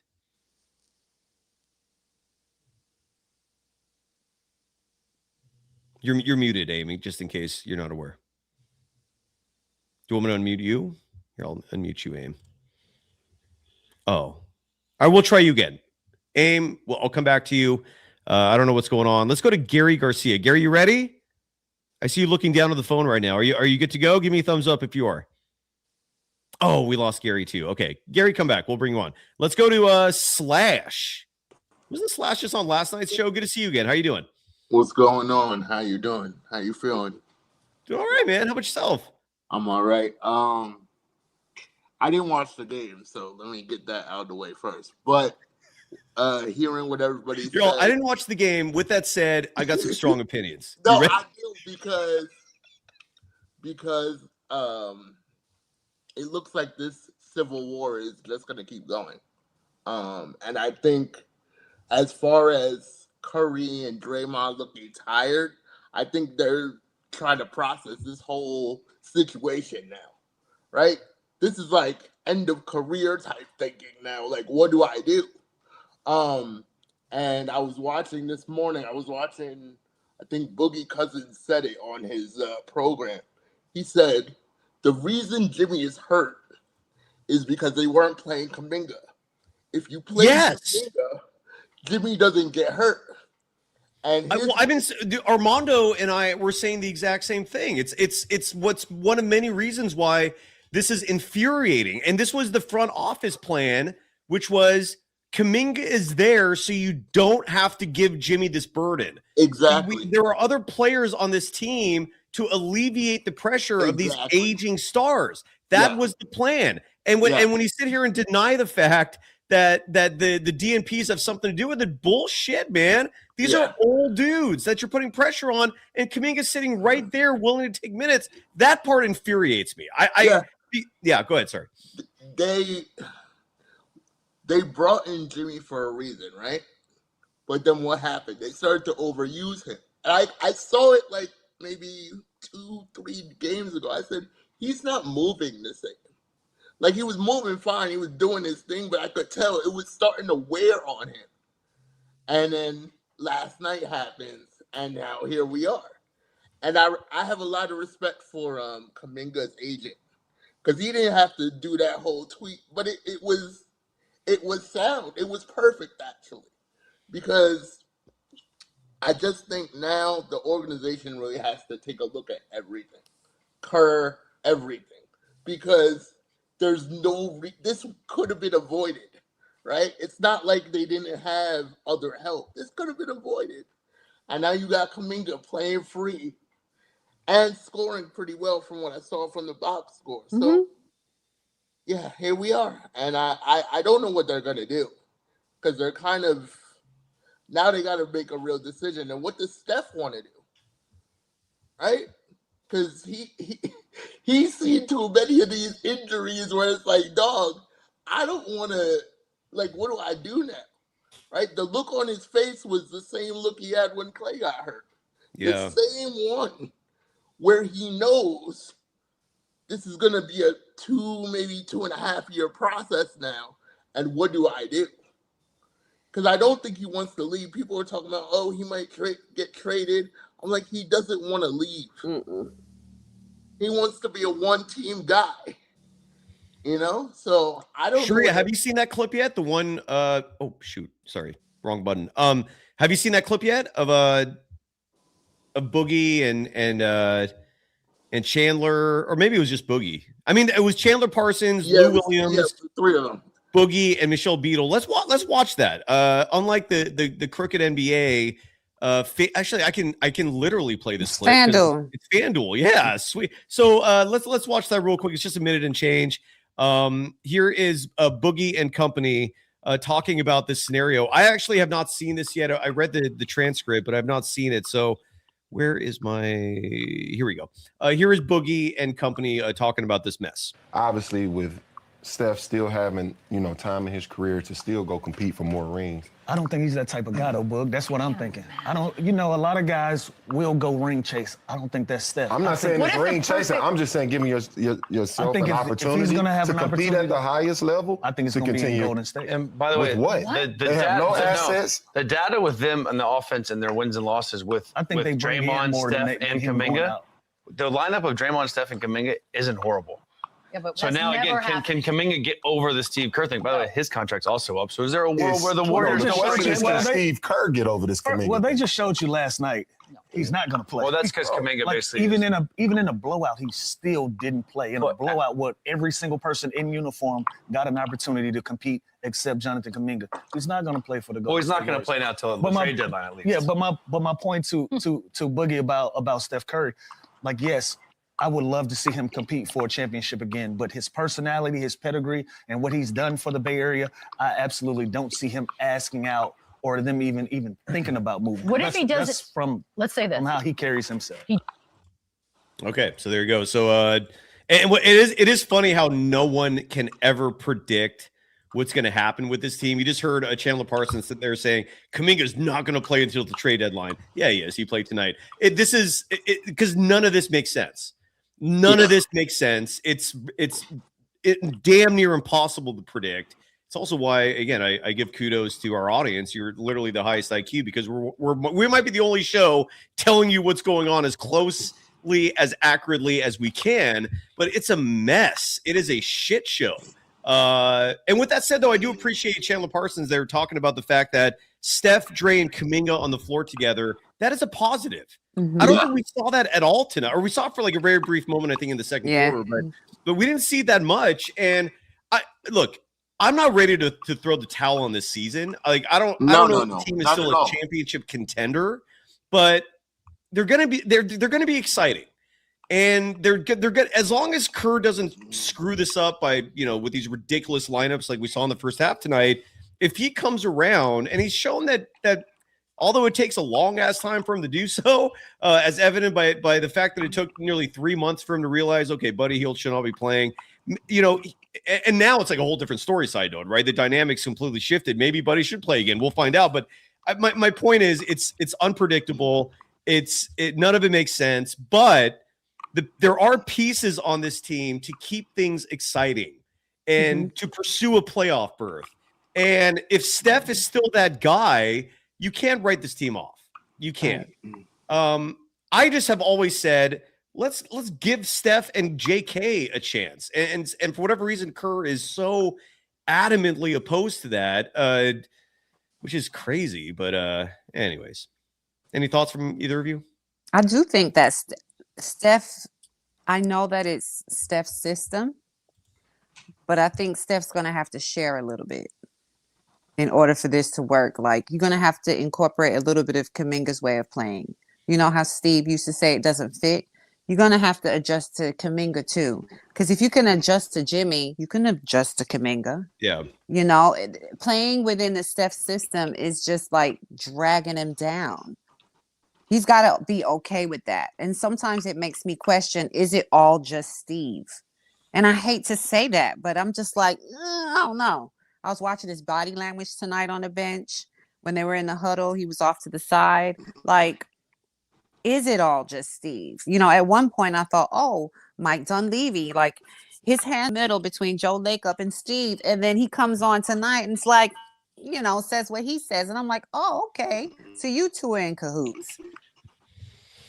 Yeah, I don't know. It's just, there's so much behind the scenes complexities to this. Like, I feel like Joe and Kerr, and first of all, Mike Dunleavy Jr., I want to make this very clear because I do know enough to state this as an honest take. That's not just me spitting out opinions. Mm-hmm. Mike Dunleavy Jr. is just an extension of Lacob. Like, Mike Dunleavy Jr. is Joe Lacob's proxy. Mm-hmm. Like Mike Dunleavy Jr. is not mediating anything. Like, he's not a middleman. Like, he literally, what he says is what Joe's thinking, right? So when he said that tonight, we did get a verification that Joe Lacob is in fact a little peeved about all this. I think we now know why Joe Lacob is quote unquote down on Kuminga because of the trade demand.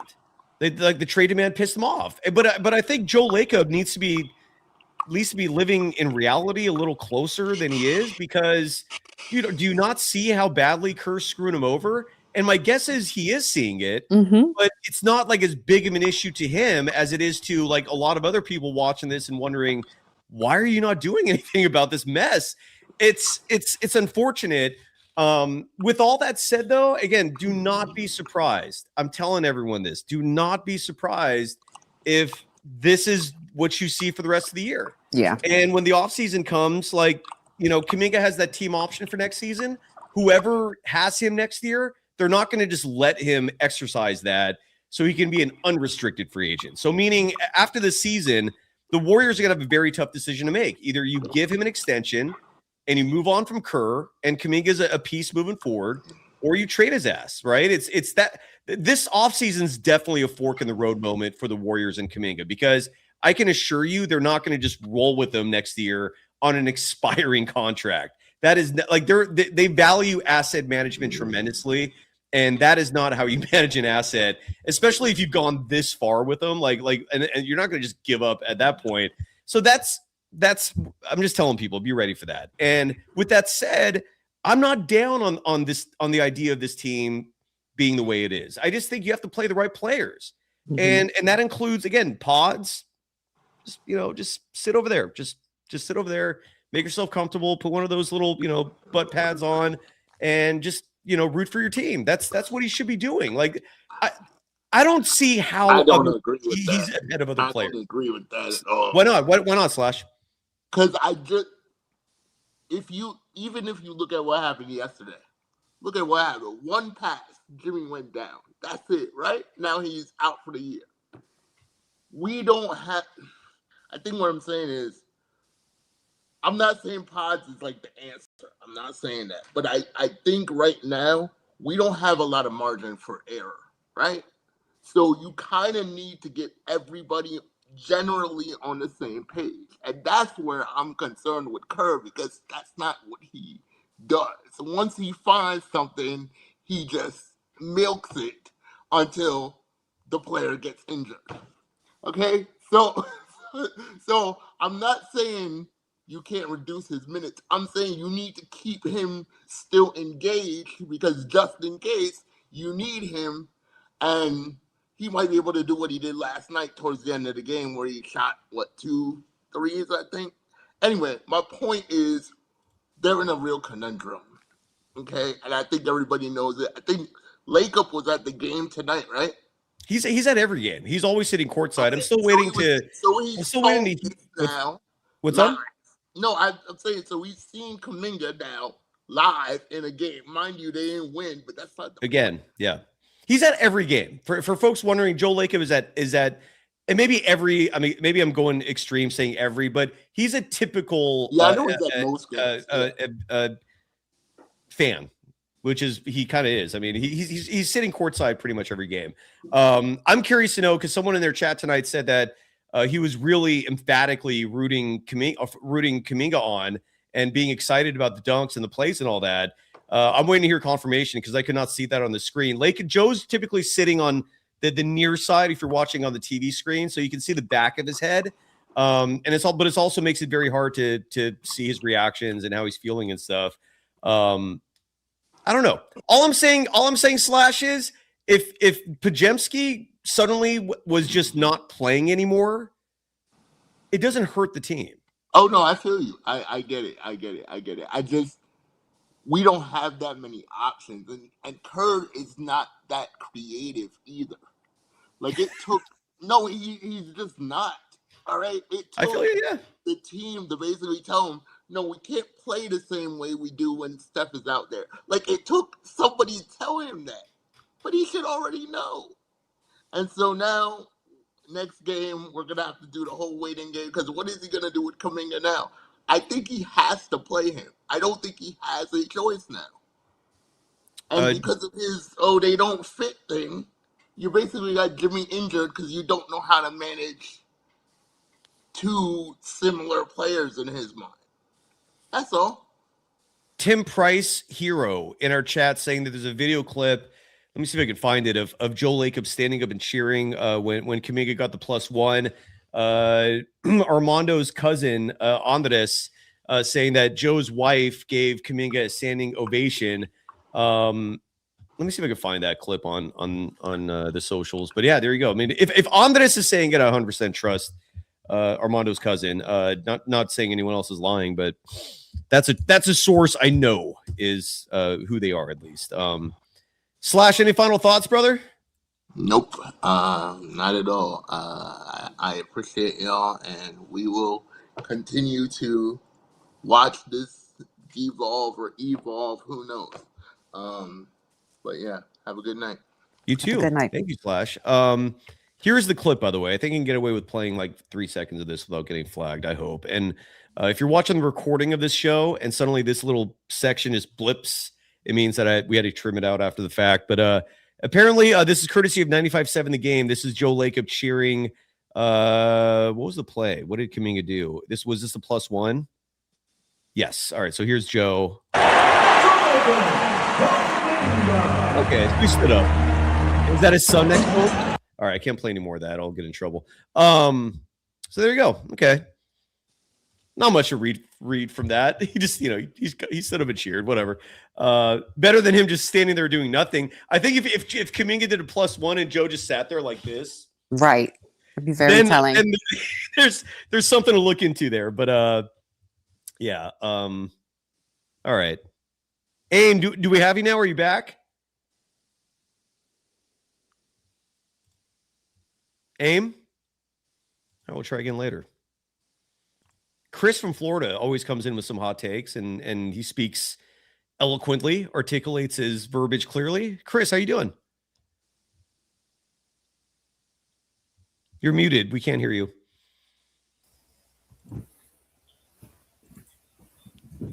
Chris?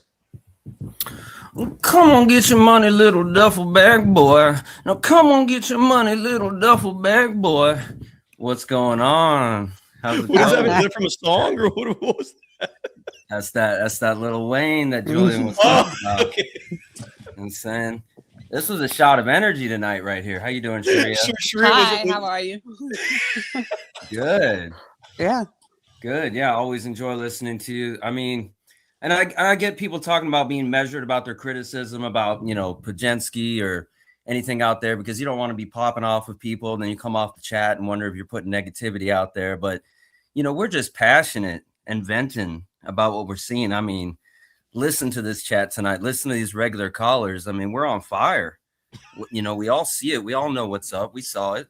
I love Julian's passion.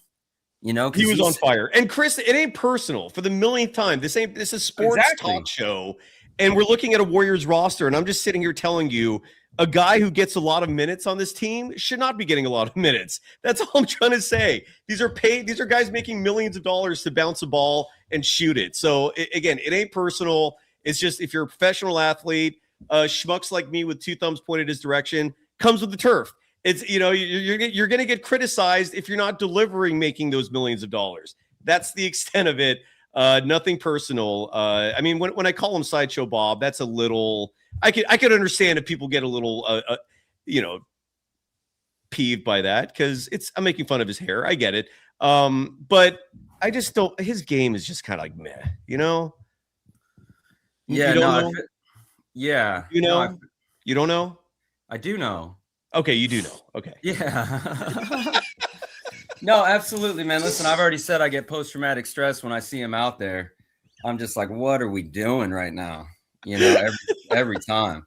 I can't listen to Kerr, just from the show and whatnot, just all of that. But, Julian's passion, because he's sitting there having to defend with what those with eyes to see that we all can see, right, just going off every single time. And great point about Julian, like Kaminga not caring now. Hey, you know what? You don't want to play me after this? I already made my trade demand. I'm out. And it's not even like he's just going to get mine, because despite what the haters say, He does know how to play basketball. Mhm. He has definitive passes, offensive putbacks. Like we were saying earlier, he is a fit. He fits at any time. Forget this BS about he needs time to get a rhythm. He was just instant impact tonight after a month off. And he just instant impact. You know, you got defensive shutdowns. He's occupying the team's best defender. So if you got him out there with Curry, now he's more open, you know, if you can integrate the two. So, you know, Sharia with the great point also about this loss, you know, this win today was seeing this loss today was better than the win yesterday. You know, just like, you know, I was the same. Yeah. I mean, I was the same way. I can't even believe we're saying Kuminga's name. The announcer's saying his name. I mean, I thought we were done for sure seeing him on the floor. You know, I mean, he's a great storyline that we've been following for years. You know, we love seeing him. I mean, I looked away from the game. Same thing like Sharia, you know, she's doing the dishes. I look back, I'm like, what? Kuminga's in the game? Right. Kuminga's in the game right now. And it's like, you know, as far as Kerr's post-game comments being an indicator that we might see him, I guess I watched too much Gil's Arenas using Sai's quote where he's like, oh, my neck and my back.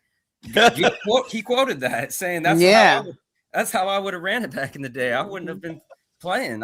You want me now? I ain't going to be playing. But, you know, Kuminga's a pro's pro. He's showing it like other, you know, folks have said from the gentleman from the Congo. Speaking of his jersey not being in the shop, the Chase Center crowd starting to wake up off that wine and cheese intellectually with the, you know what I'm saying, with the awesome reception for Kaminga that hopefully signals further to Lake Up about the product itself, that it's going to oversee whatever Kerr is doing, you know? Did you like this, the standing ovation he got from the Chase Center crowd when he first came in? Yeah, that's what I'm saying. I like that too. All of that works. That's why to the guy that says fire Kerr, who has that GoFundMe, and he wants to, you know, yell at Kerr. It's like, absolutely, that has an influence. We saw Cam. And by the way, I'm glad you reminded me of that. Cam, if you're out there, you got to email me that link so we can start promoting it on the show. That GoFundMe will move. The needle will move. You're going to make money, and we could seat you right behind Kerr, but you got to email me that link, brother, please. Like Chris, have you seen that link? Is it out there?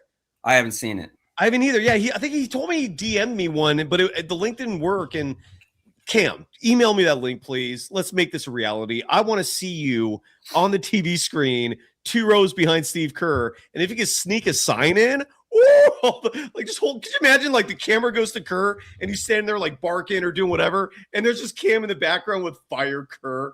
That would be one. You'd amuse the ever living shit out of me. I'll say that much. Cam, hit me up, please. Sorry. Yeah, for real. And I like the announcers, you know, trying to be diplomatic, sounding like fools, like they're on board with whatever Kerr is doing. Like, oh, see now, Kaminga can get some minutes now if he's out there acting like he hasn't been playing for some reason other than just being obtuse, you know. Right. It's just they're looking like fools. I mean, he's showed athletic skill burst flashes that are better than Ingram's when they were both in their respective careers, young careers, when he was on the Lakers. Yeah. And all these pros saying something validates all of us, quote, you know, unquote, novices on what we see. You know, there's, you know, basically there's a reason all these pros are lamenting this. He's tall, strong, athletic, and played with a motor early on, and still does when you give him a few more than a few minutes. This isn't just some bench player. These pros are calling out. They see what's up. You know, it's obviously above above average NBA talent. And it's also nice for you, Cy, validating of what you've been saying of Kerr criticisms that made me tune in regularly, because you gave me hope back in 2023 and 2024, because you were giving us solutions of what you were seeing that was wrong. It's not the players. And don't forget, and I'm not trying to you know, like brag or anything like that. Forgive me, but I wasn't always like in 2021. I was also a minority voice, but I was the minority voice in 2021 saying this team's going to win the whole thing. I guarantee that shit in August of 2021, because the roster construction was perfect. And unlike a lot of people out there who just were counting Stephen Curry out when he was still like 32, I couldn't believe that shit. I'm like, are you kidding me? Clay's coming back. You've got Steph surrounded with this army of wings. Otto Porter Jr., if he can stay healthy, and he did, which was absolutely unbelievable. So I don't like being this like minority voice. It was cool when I was predicting a championship. But now it's like I get a lot of shit because I keep criticizing Kerr, and even though it's warranted, but thanks, Chris. Thank you I appreciate it. I mean, the pros are now regularly calling out Kerr long after you've been doing that's it. true That's too. what I'm saying is also validating. So it's not like you're just making up something and trying to make up your own universe. It's like it's all being validated out there. And those were great points by Bad Hombre as well, comparing him to the 84 Jordan. The only difference with Jordan is him getting to hit that shot in the national championship game. He did, for North Carolina. He has said himself, Jordan said himself, how important that was for his confidence. Hell yeah. And that's why we can't F around with Will Richard right now. Okay, because in sports sometimes it just clicks, and you can play at the highest level when you come off a huge national championship, firing on all cylinders. So it's like he's ready to go. And also to Bad Hombre's point, Curry, by all indications, is a great dude. We love Monte Ellis now, and through all of that, he's a great teammate. And I think he has it in him to be a Tim Duncan if asked, and allow Kuminga to be that Kawhi Leonard. So is this Kerr not being a Pop?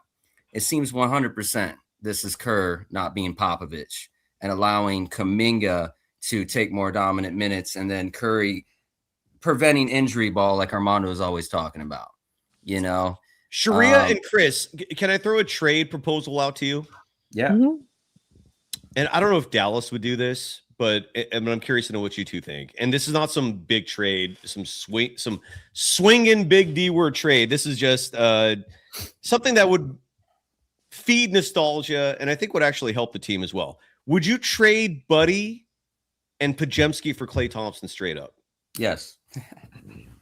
Yes, but I want Klay to be happy, and Klay, I'm sorry, I want him to be happy, and you don't think he'd be happy coming back? No. Oh, okay.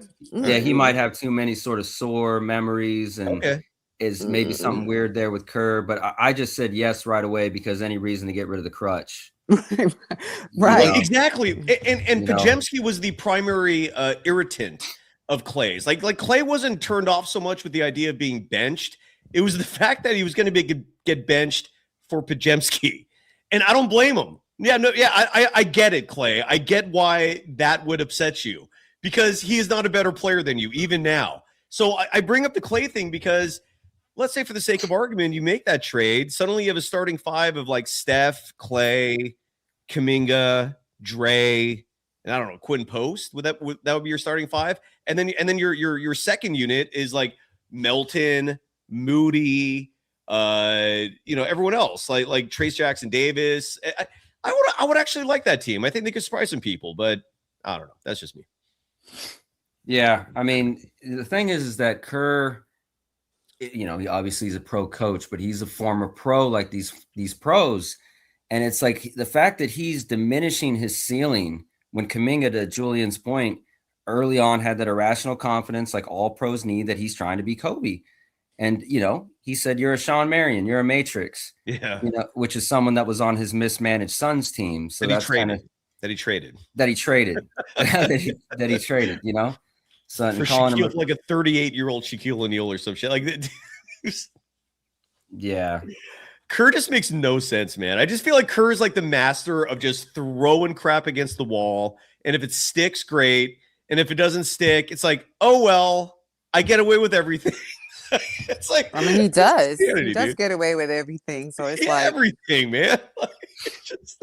Yeah, I think when he was patting him on the chest coming out of the game, the body language I was reading was like Kerr was saying some kind of like criticism of what he needs to do out there different, like a little bit. Like he did something like the way he was moving his hands was almost like saying, oh, you see what happened there? You kind of were off on that. Maybe doing like a little bit of a compliment sandwich, like, hey, you did that. That's not the vibe I got, but who knows? The vibe I got was congrats on playing as well as you did, despite me effing you over for like a month.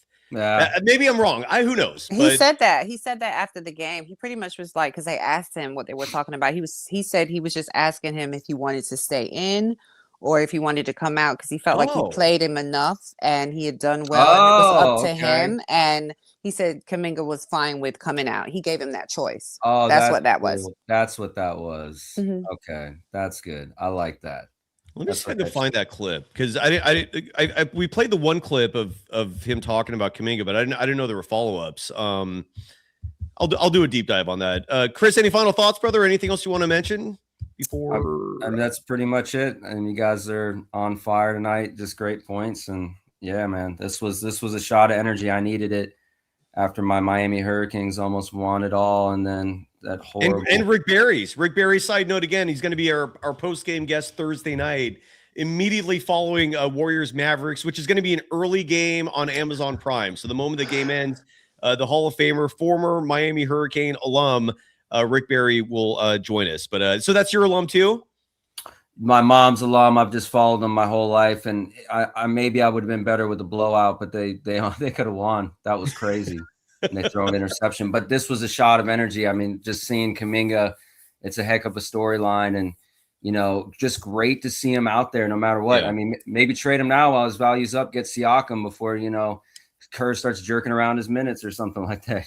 But I don't know. I love him on the team. It keeps me invested, and I would love to see him still there. And, it'd be great to, I don't know, get rid of Kerr now.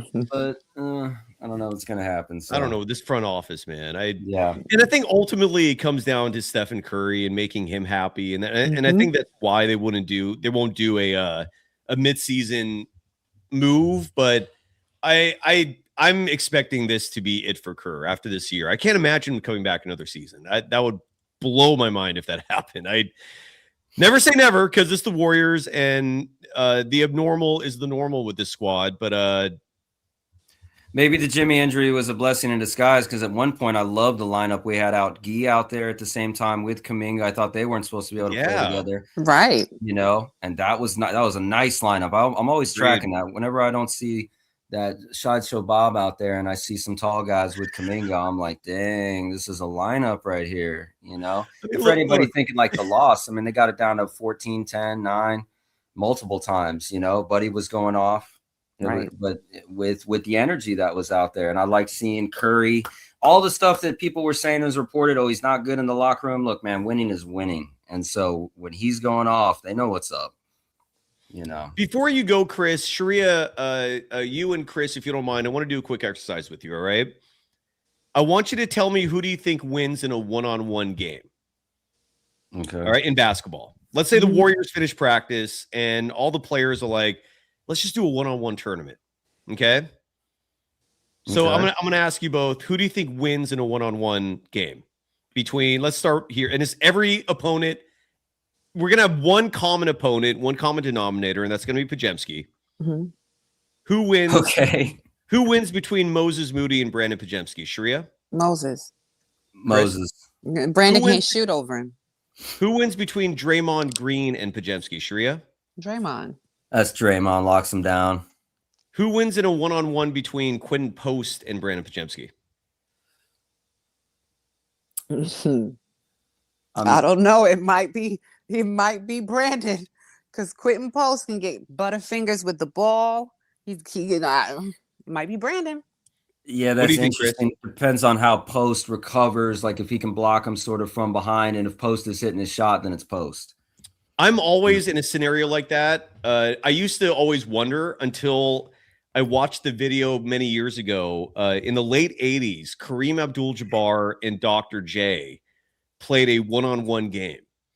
And it was insanely hyped up. They both were aging stars. No one had an advantage in terms of like their being in their prime. They both were like in their 40s, and Kareem beat the shit out of him. It wasn't even a contest. And what Kareem did over and over again is just back him down and stuff it in his face. That's all he did. And Dr. J could not steal the ball. Kareem was not, he didn't have point guard handles. All he did was just dump, score. Like, and so after I saw that, I'm going to always lean toward the big in a scenario like that, because I know Kareem is a Hall of Famer and Quentin Post is not, but unless Brandon Podziemski has elite defensive skills and can get in there and steal the ball from Quentin, I don't see, how Quentin Post can be stopped every possession, right? Drape, drop of threes. Okay, let's say for the sake of argument, though, like Podziemski wins that. All right, let's continue the exercise. Stephen Curry, Sharia. And Podziemski? Yeah. Oh, Steph. That's Steph all day. Okay, he's just dropping through. Right? Yeah, he's unstoppable. Yeah. GP2, Sharia. GP2. Chris? Yeah, I got GP2 on that. The athleticism, the lockdown defense. Guy Santos, Sharia. Guy, the size, the moves. Yep. DeAnthony Melton, Sharia. DeAnthony Melton. That's like almost the easiest one for some reason. Yes, DeAnthony Melton, you know. Okay, Sharia, this might be a difficult one. Maybe the hardest one. I know Quinn Post seems to be so far, but Trace Jackson Davis, Sharia. Trace. Yeah, that was a good point you made about Kareem. So I got to give that. He's just going to Trace, just going to back him up. Just dunk on him. And that's what Kareem was doing. It's on YouTube. It's out there. I'm guessing it was one of Dr. J's lowest moments in his life. He got schooled, man. It was okay. Sharia, Will Richard. Will. Chris. Oh, that's Will Richard.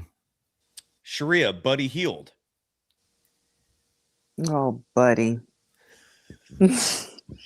I knew this was going to be the toughest one. I don't know.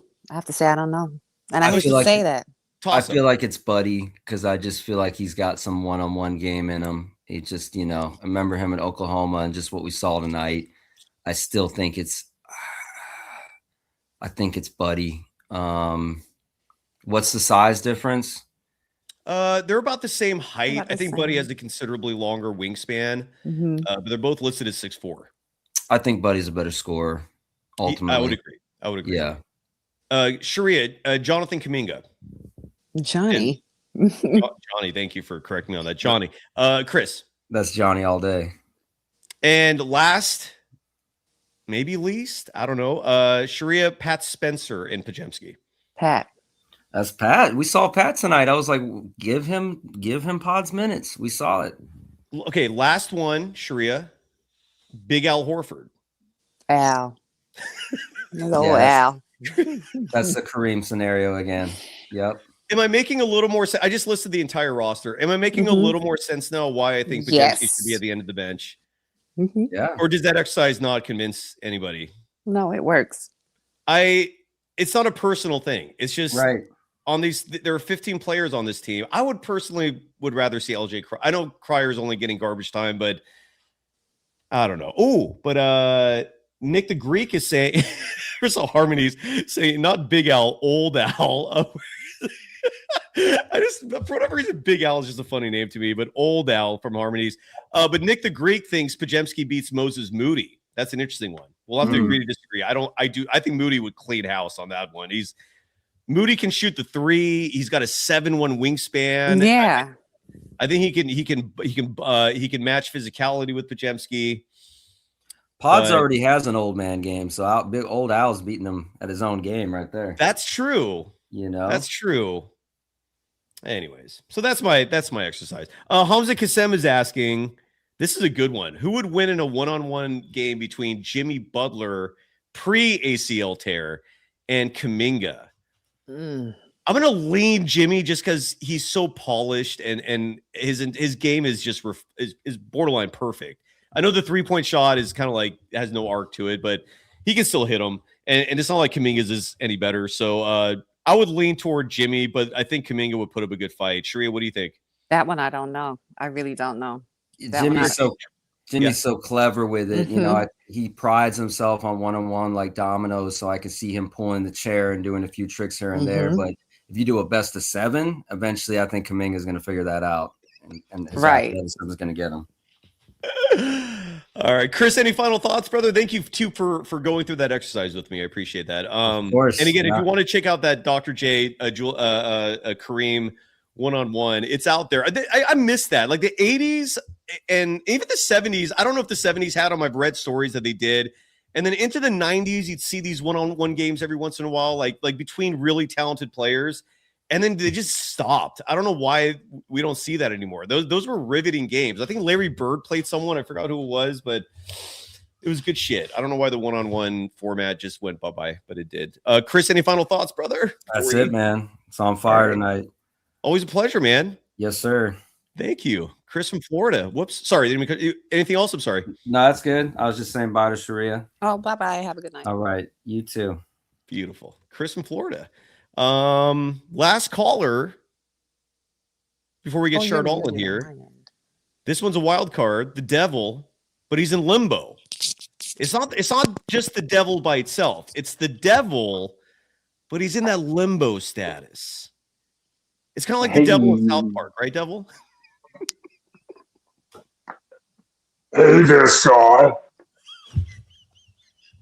It's been a while, Si.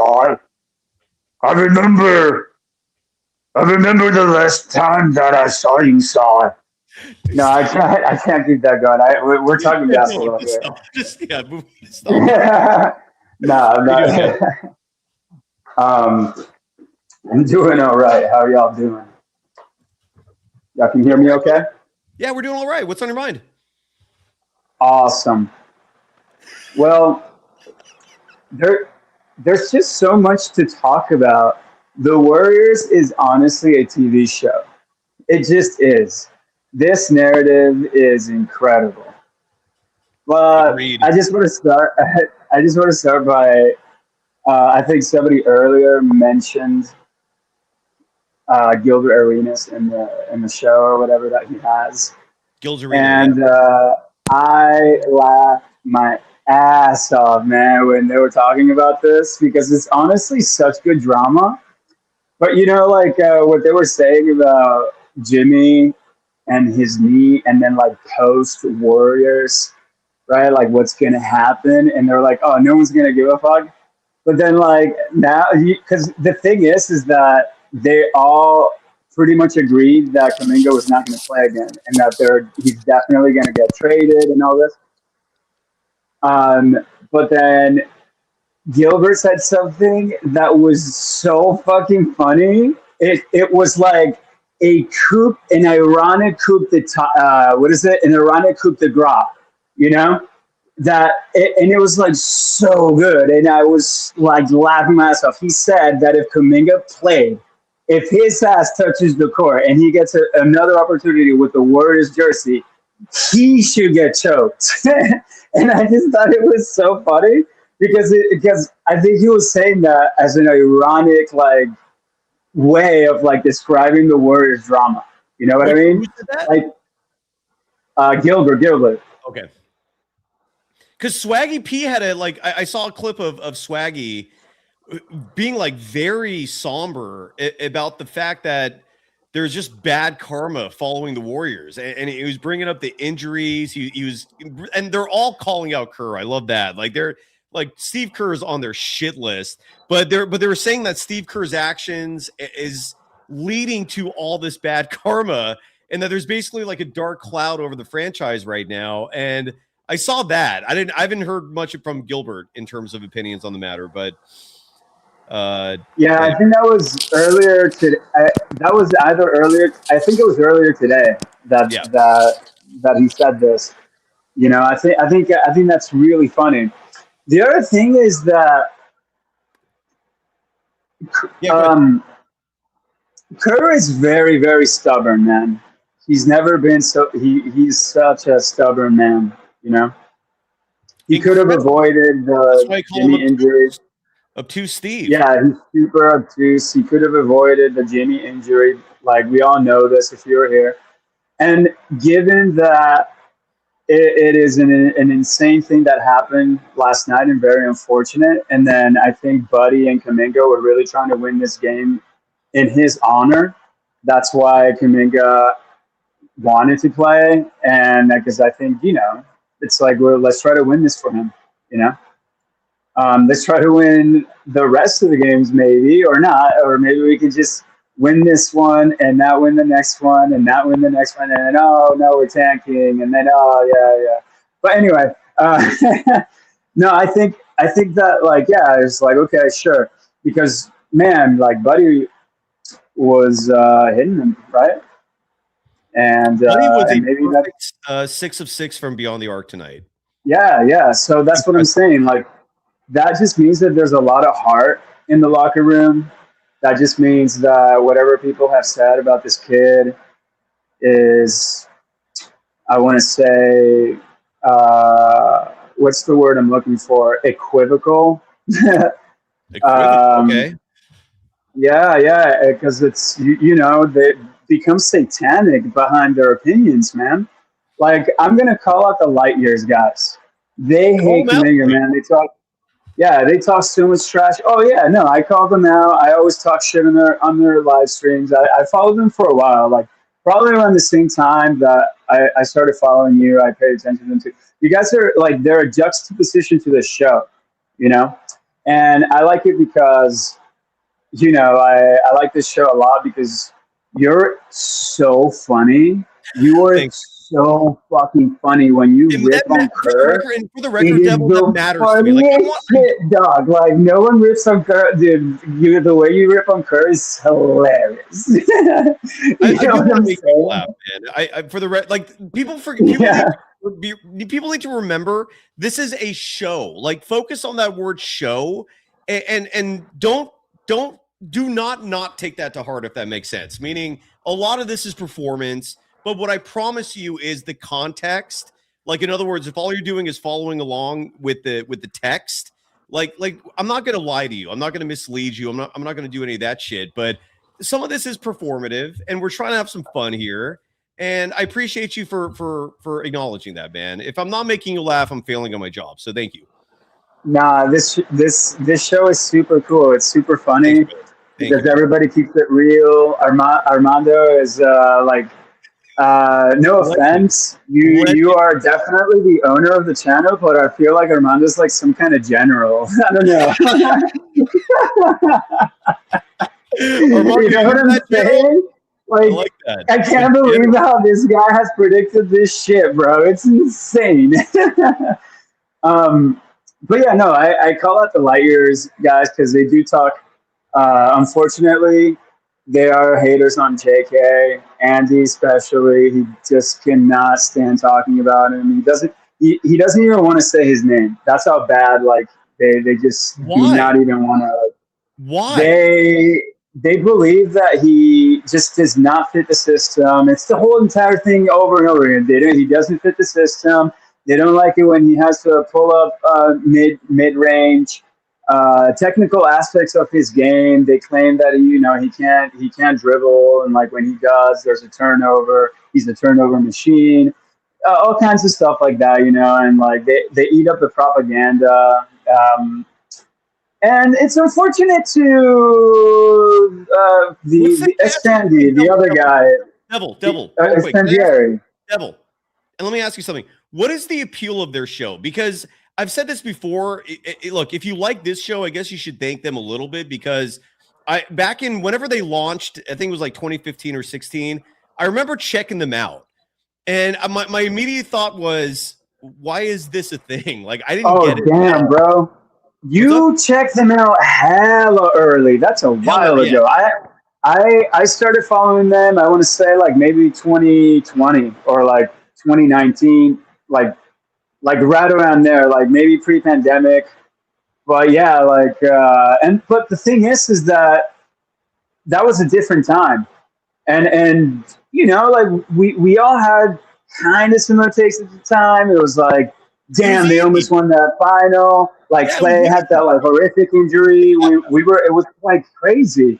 So, and I think that's when the divide started to happen. And right now what's going on is that, yes, there's definitely the crowd over at Light Years that are like very like, I'm not going to say it. I don't want to go that route. I can, but let's celebrate Kuminga like having a great game. If he had not scored 20 points tonight, it's like, okay, well, I'm not going to talk shit like to the Light Years guys. Like, what? I'm not going to do that tonight.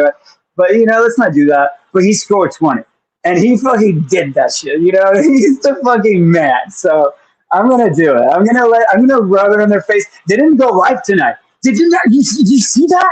Dude, I was like, dude, oh my god, that is so petty. Yes, they would not go live tonight, those motherfuckers. You know what I'm saying? Everybody else kind of did though. Like 95.7 the game at least had balls to go live. So, and I think it's because you were right on the head in the sense that from 2014 to 2020 or 2019, the Warriors were the easiest team imaginable to cover. There was no drama. It's just win, win, win. Like the closest thing you could bring up that could be maybe like divisive or controversial is, should they have pursued 73 wins? Yeah, no, like that was it. I don't know what every debate. But then like when 2019-20 hit, and all of a sudden this team was no longer this mega superpower, like just crushing everybody left and right. Some real analysis had to start kicking in, and I bring them up because again, I listened to them very briefly in those early days, and I was like, okay, they clearly don't know shit about hoops, but whatever. It's funny. I was in grad school or started my professor career at that point, and I was still writing for like HuffPost and USA Today and doing some shit. I was still involved. I was like hosting radio shows with Yahoo Sports Radio before they folded, but I remember that show going, dude, if those guys are successful, why am I not doing this? And so I guess thank you to the Light Years guys, because you're the motivation for me. I heard you and I saw the amount of influence you had, and I'm like, okay, bring it on, let's do it. And I have such little respect for their opinions, brother. I'm sorry if that sounds insulting, but I again, the fact that they don't even want to discuss Kuminga.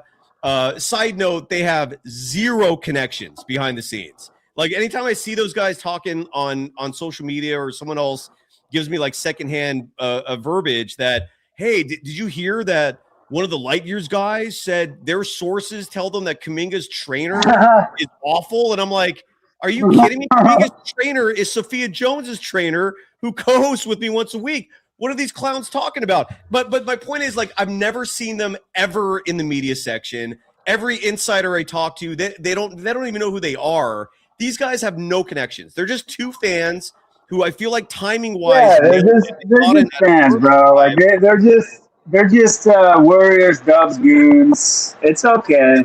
They're fans. It's fun. Fine. Yeah, that's fine. But it's all right. I don't understand. But it is. I mean, I'm going to admit it though. It is funny to talk. That's the reason. Is it so funny to talk shit?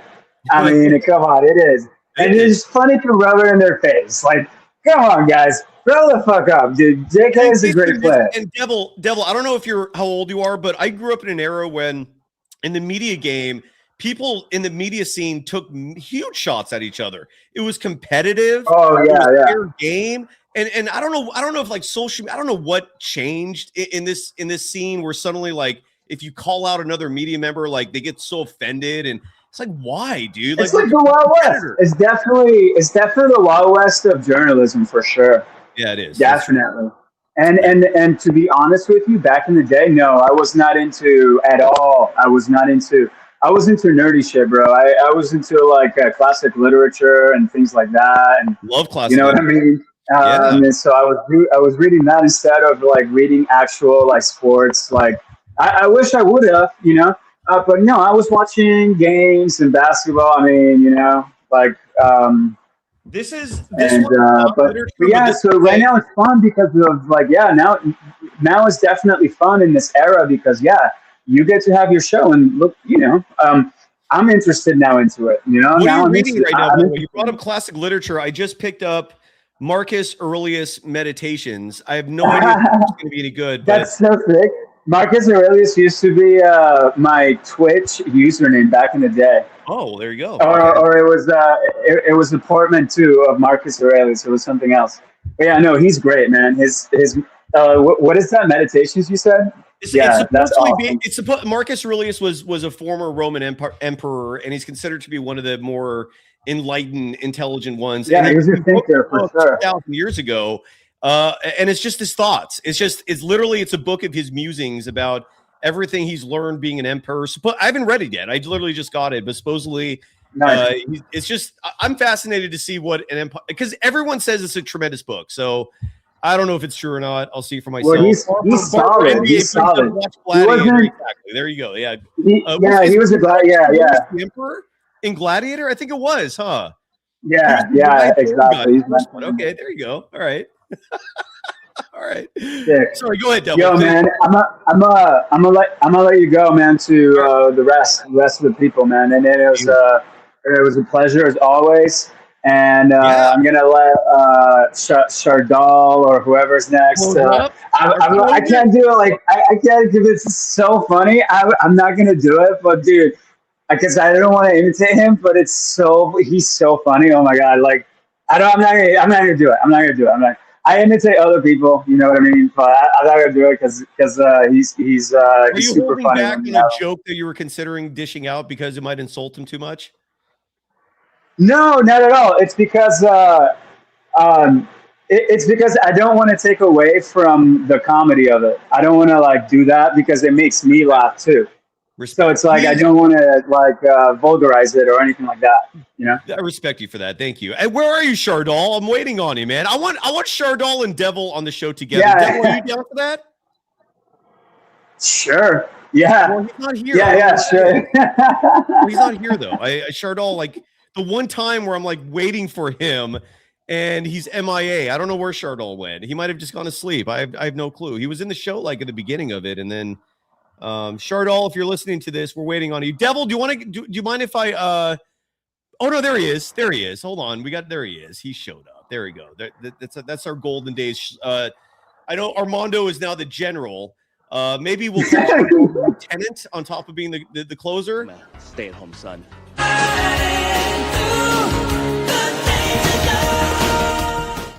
The closer, the lieutenant.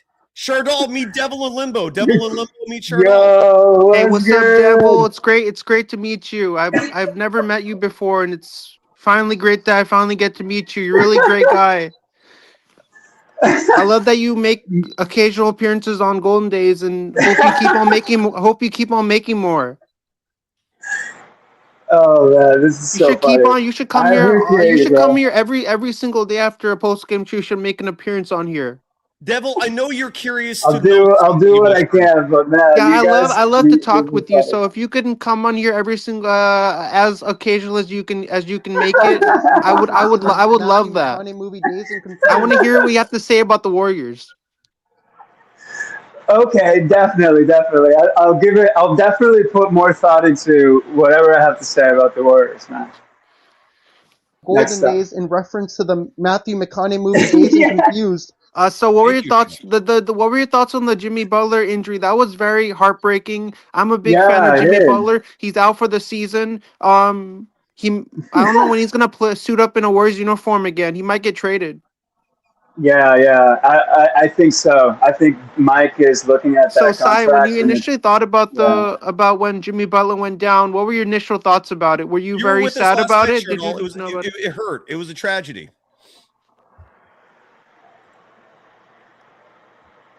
I'm a big fan of Jimmy Butler, and I own one of his jerseys.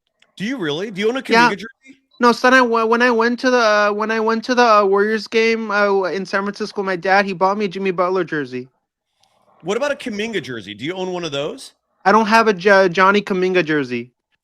I want a Johnny. There was a YouTuber who came on the show and he coined the term Johnny Kaminga. No, bravo! I forgot who that was. Do you remember? He was a YouTuber who came on the show. Absolutely. I mean, we need to get that guy back here on the show. Which YouTuber was it?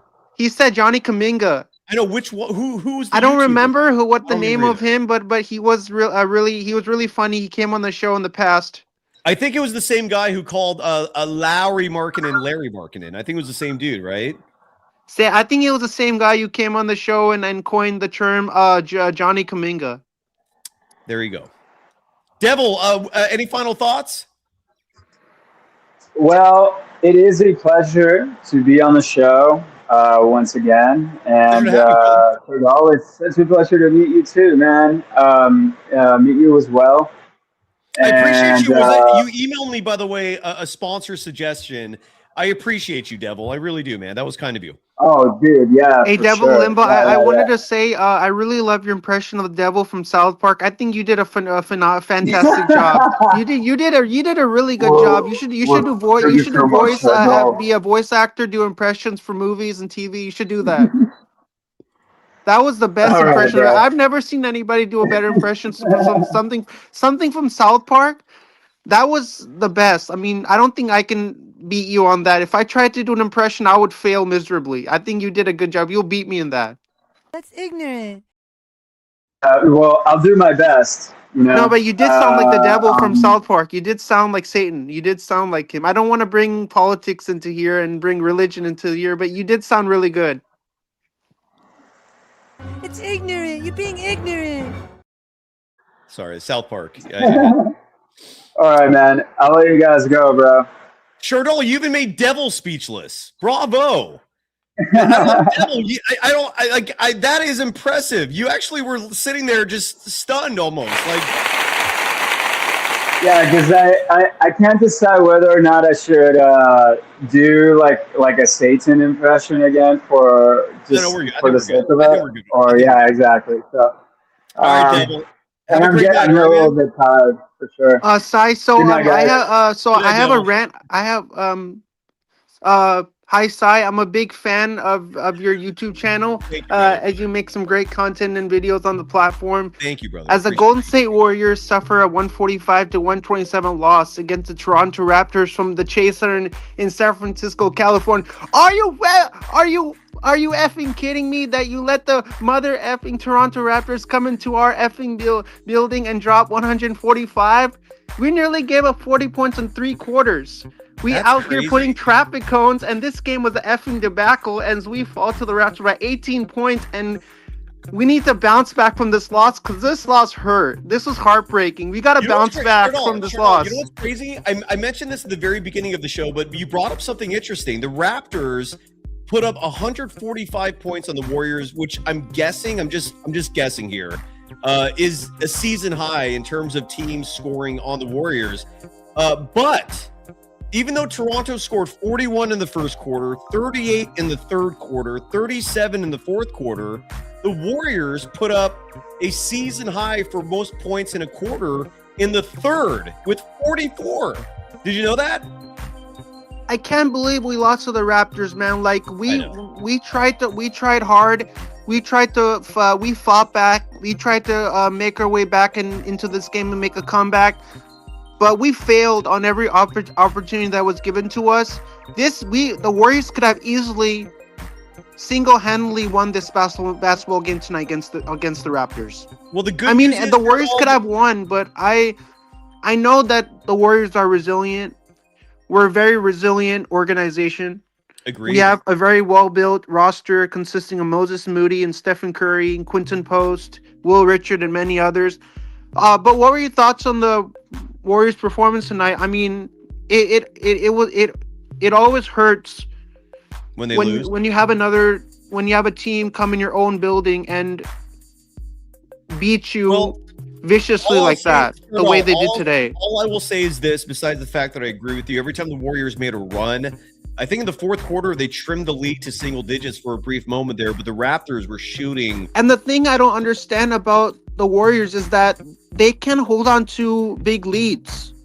That's the thing I don't understand about the Warriors. Like the Warriors have a big lead, but in this game, Warriors never had a lead. It was all Toronto Raptors in this game. Yeah, it was. All Raptors. Like basically the Raptors took over the whole game. Agreed. Are you ready to do a scoreboard? I'm ready to do the scoreboard and let's wrap up the show for the night.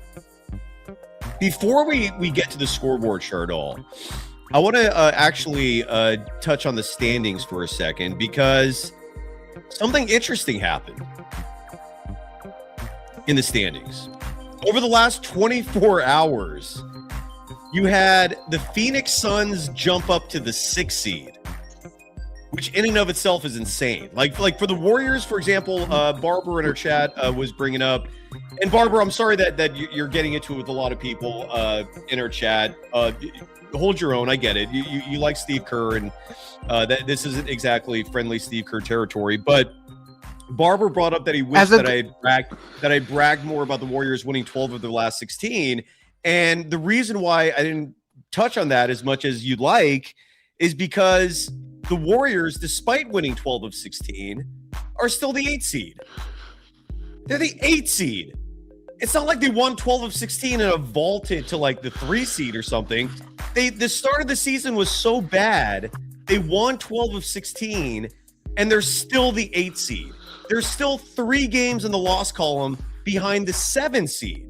Now, with that said, and again, the Phoenix Suns, for all the winning the Warriors have been doing, the Phoenix Suns have also been winning.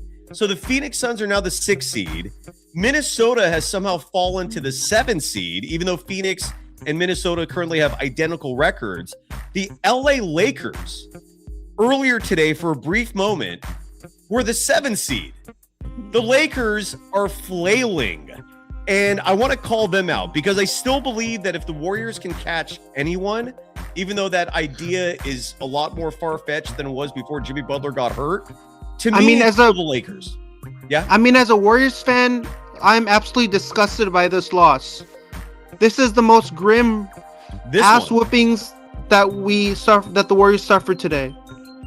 I mean, like, we won 4 in a row, and then we came and we lost to the Raptors by 18. That shows that the Warriors are not consistent.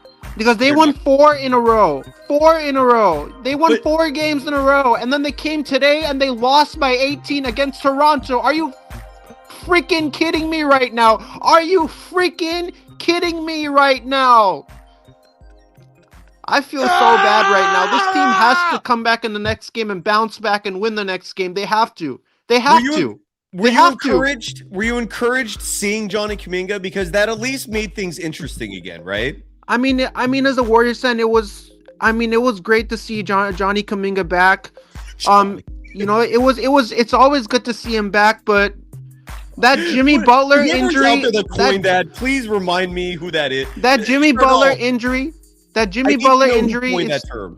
Johnny Kaminga. Please reveal yourself. You deserve. So that Jimmy Butler injury is still haunting me to this day because I can't get over that. Seeing Jimmy Butler out for the rest of the season and won't be suiting up in a Warriors uniform ever again, it kind of hurts me, the fact to say that. I hear you, man. I hear you. I love Jimmy Butler, and when I saw him go down, it was like when I saw George Kittle go down when they played the Eagles. What was worse? I think the injury that George Kittle suffered was way worse than the injury that Jimmy Butler suffered. What hurt you more though? Like, which one made you more sick to your stomach? I think both. I think the George Kittle injury and the Jimmy Butler injury. I think both of them hit me equally, as made me feel equally awful. Okay. Well, let's go through the scoreboard. I hear you on that. Let's go through the scoreboard. I love everything you do on the show. I have huge love and admiration for everything you do covering the Warriors. You come back live after every Warriors post-game show, home and away. True. Tell people about your YouTube channel before we go through the scores. My YouTube channel is SGS Sports Talk channel. I'm at 520 subscribers, and I'm 80 subs away from 600. I gained one more subscriber. Beautiful. Yes, that's good news. Good news. Okay, that's good news. And let's go through the scores tonight for let's go over the scoreboard and wrap up the show for the night. Yeah. We have a lot of great games to go over on the scoreboard, and we're gonna go over those tonight. So if you have any questions about any of the games that we're going over, please put those in the chat. What Chardal said. Let's start with in Philadelphia, the city of brotherly love. The Phoenix Suns, who are red hot, improved to 27-17. They beat Philly 116-110. Grayson Allen, 16 points, 6 assists in the win. VJ Edgecombe, who earlier today said he has no interest in participating in the slam dunk contest, dropped 25.7 rebounds in the loss. The Sixers dropped to 23-19. Phoenix is now the 6th seed with a 27-17 record. Final in Chicago, where they love their sausage and dicka. The Chicago Bulls, 138-110 winners over the LA Clippers to improve to 21-22 on the year. The Clippers dropping to 19-24. Trey Jones, who is really taken a leap this year, 15 points, 8 rebounds, 10 assists in the win. John Collins, 23 points in the loss. Chardal, what did you do tonight? You just stayed at home? Did you watch the game at your house? So with Buster Posey? I didn't watch the Warriors game, but I went dancing tonight. And I just kept looking at the salsa dancing. Okay. How's that going? Are you like a pro now? I'm a pro now. Like and the movie Along Came Polly inspired me to get into salsa dancing. Raindrops. You know that reference, right? I don't know that reference. Can you please explain to me that reference? I'll do better than explain it. I'll just play the clip. So I watched that Ice-T that Ice-T video where he was saying hey hey hey hey hey. The players hate ball. I watched that. It cracked me up watching that. I could easily watch that like over and over again until I get sick and tired of watching it. It's a great sketch. It's arguably the greatest comedy sketch show ever. But this is what I'm talking about in terms of raindrops. Whoops. This is the movie from the movie Along Came Polly. Rest in peace, Philip Seymour Hoffman. Sandy! White chocolate! Raindrops! Old school! that is one of my all-time favorites. And so you decided to start doing salsa dancing because of that movie, correct? I got into salsa dancing because of the movie Along Came Polly with Adam Sandler. You mean with Ben Stiller? No, Ben Stiller. I mean Ben Stiller. Okay. And is the goal, the dream that one day you're going to be able to surprise a member of the opposite sex with salsa dancing skills? My goal is to learn to take salsa dancing lessons so I can impress women like Sharia. Hey now, Sharia, by the way, had to bounce out. Her phone died. So Sharia, thank you as always. So you got a little crush on Sharia, huh? Even though do you like the married types? Is that your married woman your type? I really love when Sharia comes on the show, man. I really love everything she shares. Adds insight to the show. I really love when she comes on. I mean, I do too. She's a great addition to the show. Wholeheartedly. She's agree. the cream of the crop. The cherry on top of the cupcake. That's what Sharia is. Wholeheartedly agree. And Sharia, thank you from the bottom of my heart for just, for coming out of nowhere to being a part of this. She's phenomenal. Battle in Texas tonight. This was a heavyweight fight. Did not even realize this was going on. The Houston Rockets improving to 26-15. Beating the San Antonio Spurs. The Rockets playing at home tonight. 111-106 the final. Champagny had 27 points, 8 rebounds for the Spurs, who dropped to 30-14. The Houston Rockets improved to 26-15 with the win at home. Alperen Şengün, 20 points, 13 rebounds, 9 assists. Just 1 assist shy of a triple-double for Şengün. The Minnesota Timberwolves losing tonight, upset at Utah. The Warriors are going to be at Utah soon. They're also going to be at Minnesota soon. 127-122 the final. The Utah Jazz improving to 15-29. The Timberwolves dropping to 27-17 and also dropping out of the top 6 in the Western Conference standings. Anthony Edwards, 38 points, 8 rebounds, and a losing effort. Keontae George, 43 points, a career high in the win. Should Keontae George Chardall be an all-star this year?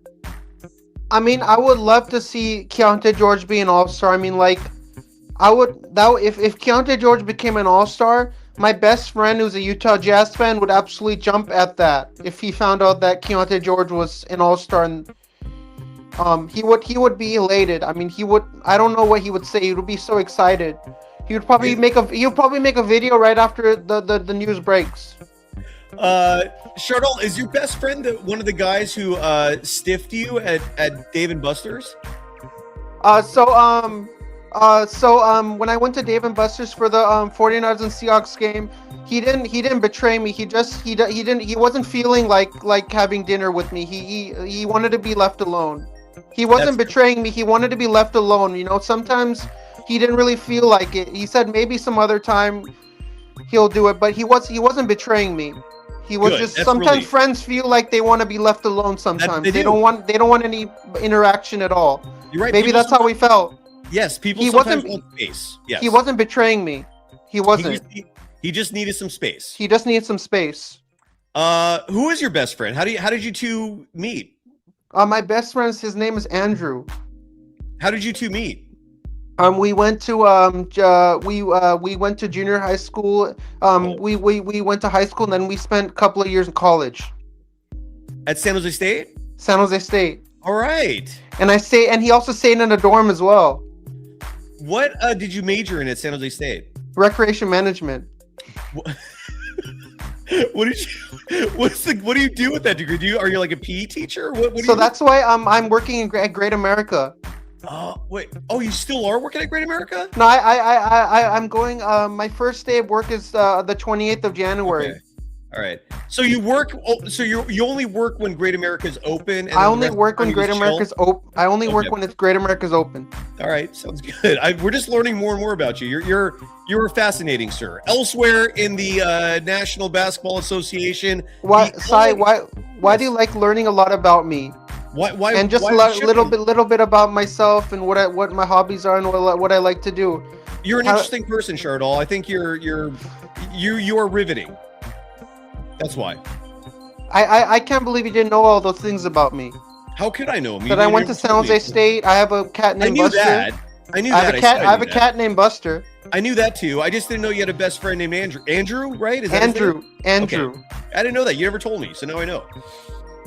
So and learning about other people is part of what I do. It's just I'm a curious person. Do you not like sharing what you do? I love telling people about. I like talking about myself and sharing with other people. I like doing it. You're one of a kind, Chardol. That's a good thing. That's an honor. It is. Agreed. And so there's nothing wrong with. I think overall this might be my best call so far. I have to save this call. Okay. The LA Lakers winners tonight in Denver, pulling off the upset. Luka Doncic, 38 points, 13 rebounds, 10 assists. Triple-double for Luka. The Lakers improving to 26-16 with a 115-107 win tonight. And the Mile High City, the Nuggets dropping to 29-15. Jamal Murray, 28 points, 11 assists in the losing effort. And that win is what kept the Lakers out of the 7 seed. Big battle there. And again, I don't think the Warrior season's over. I'm telling you, you just got to keep playing Kuminga. Steve Kerr just has to do his job and coach this team, and that includes making it work with the best players. But I digress. One last game, Chardol. Are you ready? Sai, would you like to see Jonathan? Would you like to see Jonathan Kuminga get traded to the Lakers and play with LeBron James and Austin Reeves? No. Why One not? last game. Why not? One last game. What's that? What? Why not? Why would you not want to see Jonathan Kuminga go to the Lakers? Why would I want to see that? I mean, I want him to stay on the Warriors unless there's a who are the Lakers trading for him? They're not.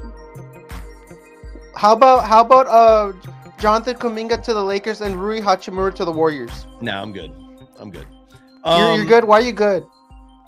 Because I don't think Rui Hachimura is. What about JK to the Warrior? JK to the Lakers and Luka to the Warriors. How about that trade? Okay, yes, I would like that. Yeah, if you're offering Luka, sure. So I'm saying JK. So here's my proposed trade. So JK goes to the Lakers, and then Luka comes to the Warriors. Would you like that trade? Would you like that trade, or would you say the still trade disagree? one more time? JK to the Lakers. And then Luka to the Warriors. Would you agree with that? Yes, absolutely. 100%. 100. Would you 100%? Would you like that? Would you like that? Chat's asking, was I sarcastic? Being happy that Steph was an all-star starter? No, of course not, man. This is a pro Steph show. I mean, the people kidding about calling this show Kaminga Days. If you joke about calling it Steph Days, I'd roll with that. I've always said, man, the one player that I will be biased toward is Steph. If there's one player I'm going to hold criticism back from, it's Wardell, man. I love the guy. He's a god in the Bay Area. He's officially supplanted Joe Montana as the #1 all-time athlete in the San Francisco Bay Area. So if Michael Jordan Yes. If Michael Jordan played Stephen Curry in a one-on-one game, who would win? Jordan, probably. But it'd be a good game. What about Michael Jordan versus LeBron James in a one-on-one? Jordan, easily. Easily. Jordan. What do you think? I would go Michael Jordan over LeBron. Me too. Hands down, any day. What about Steph versus LeBron, Chardol? I'll go Steph. Steph would drain threes on LeBron. We're on the same page. Good stuff. Good stuff. One last score. You ready? Let's go over one last score before we close out the show. Yeah. What are you gonna do after the show? Are you gonna go play with Buster Posey? Play video games? What's the plan? I'm gonna after I leave the show for the night, I'm gonna go and play with my cat.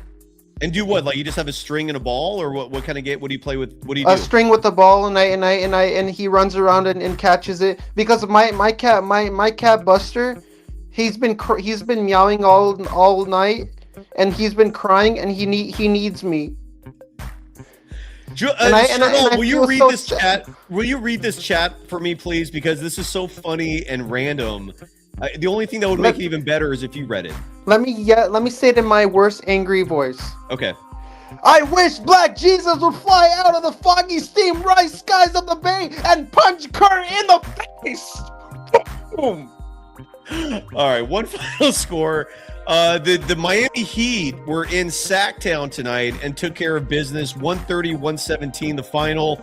The Miami Heat improving to 23-21. The Sacramento Kings, I think their winning streak snapped with this game tonight. They had a 4-game winning streak, I believe. They dropped to 12-32. Bam Adebayo, 25.7 rebounds in the win. Russell Westbrook, 22.7 assists in the loss. Chardol, which team would you rather take right now, given that Jimmy Butler just got hurt? Do you think the Warriors are still better than the Kings, or are the Kings now the better team? What are your thoughts on that? I think the Kings are the better team. Jimmy Butler should go to the Sacramento Kings. You think the Kings are better now, huh? The Kings are better now. Okay, that's okay. All right, that's interesting. That's interesting. G4M is asking, you want to know a fun fact? Yes. I would like to know a fun fact. Can you please tell me a fun fact? I'm waiting for it. Yeah, I'm waiting for it. Please tell me. You got us like in titillating. We're waiting. We're anxiously awaiting. You kept me inside. You kept us titillating. We need to know about this fun fact. Oh, I like the fun fact. The Warriors have lost. The Warriors have lost every first quarter that Brandon Pajemski has started. Is that true, G4M? Like, did you do the research on that? Did you see a tweet? Like, that's a hell of a stat. Or are you pulling that out of your, are you pulling that out of your ass? Where are you getting that statistic from? Because I don't know if that's true or not. I don't know either, but it's a fascinating statistic. Where did he get that from? I don't know. Did he just go to the internet and look it up, or what? Did he Google it? All I hope, G4M. Don't give me this Olay bullshit. Don't give us that Olay bullshit, all right? Like, make sure it's factually straight. Hey, Ty, what were your thoughts on the Toronto Raptors putting a career high 145 points? That's the most points I've scored in one game. One game. What are your thoughts about them putting up 145 points on the Dubs? It sucks. It's just, it wasn't a good look. The Warriors looked stagnant at times tonight. There was like no ball movement for a lot of possessions in the first half. Yeah. I mean, I was watching I was tracking the score, and I could clearly see that the Raptors were dominating the full all 4 quarters. Not the third. The Warriors actually outscored the Thunder in the third and in the second half, but that first half was so brutal that Sai? Yeah.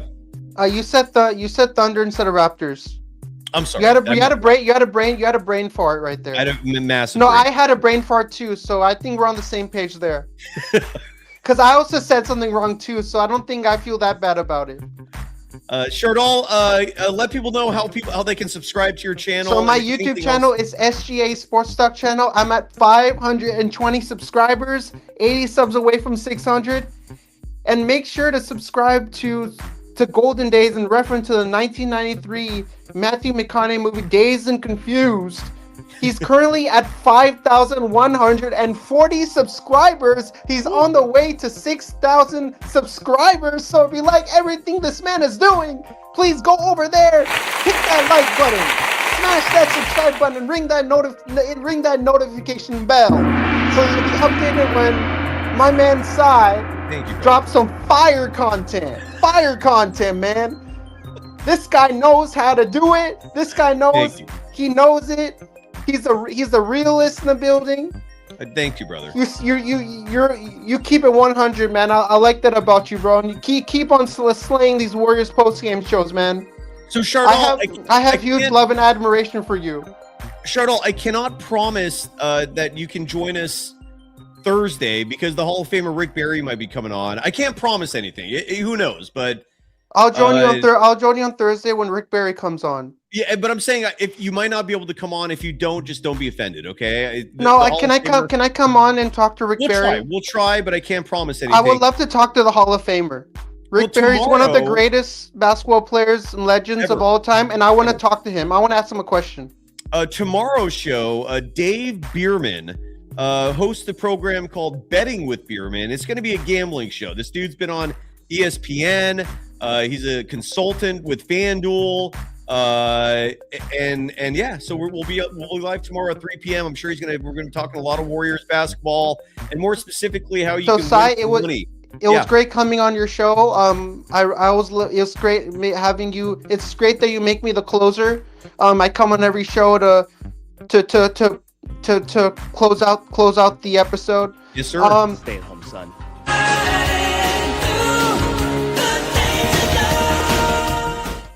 Always the danger zone. The final score: the Raptors 145, the Golden State Warriors 127. Man, I love everything you do on the program, man. Keep rocking it. Keep. You know how to get it done, man. You know how to get it done. You know how to get it done, man. That's why I should have love and admiration for you. I mean, back at you, Chardal. The love and adoration is mutual. Yes. How do you do all these shows? How do you stay up this late doing all these shows? I don't know. That's a good question. I sleep in very late too, though. But it is late, isn't it? What time is it? It's 2:12. All right, Chardal. Have a great night. And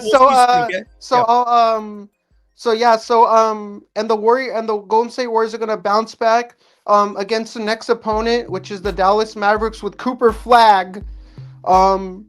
Playing against Steph Curry. I'm going to give my score prediction for the Mavericks and Warriors game. Okay. So I'm going Golden State Warriors 145, Dallas Mavericks 127. Good prediction. The Professor Armando Laura, thank you for your And Stephen Curry will have 45 points, 10 rebounds, 13 assists. He's going to go 8 of 9 from the field, and he's going to go 8 of 8 from 3 from long distance. All right. By the way, props to Kev F, who's been a member for 13 months, and writing that 95.7 the game, and more specifically, dude, dude, it is wild how obsessed Bonte Hill is with this show. He like literally the dude got triggered because I called him a propagandist, yet he thinks it's perfectly fine to call people who think Steve Kerr should be let go stupid. That's how Bonte Hill thinks. But I guess today at 3:19, he trashed the show. That dude is a clown. Thank you, Kevin. It was great coming on the show, and I'll see you back here on Golden Days for another Golden State Warriors post-game show. Chardal, will you do me, wait, before you go, will you do me a favor? Because you call into 95.7 the game sometimes, correct? I call in 95.7 the game sometimes. Do me a favor. The next time you call in, if you don't mind, just subtly just throw in there, Bonte Hill is a propagandist. Okay? Next time I call in, I'll say Bonte Hill is a propagandist. That's all you have to say. If you could say it while Bonte's on the show, even better. Just watch that man just melt down. Hey, it's great coming on the show. I'll join you back here for another Warriors post-game show on Golden Days. See you later, and let's go Warriors Nation! Let's go Dubs! Dubs. Let's go, Dubs. All right, that's Chardol. I love you, Chardol. I love everybody. Thank you, most everybody. I'm sure there's some bad people out there, but thank you, everybody, as always. Even though the Warriors lost, at least things are interesting. They continue being interesting, and we'll see how the future rolls. The Warriors are going to embark now on a 4-game road trip. It starts Thursday at Dallas. The Hall of Famer Rick Barry is going to join me for that one immediately after the game.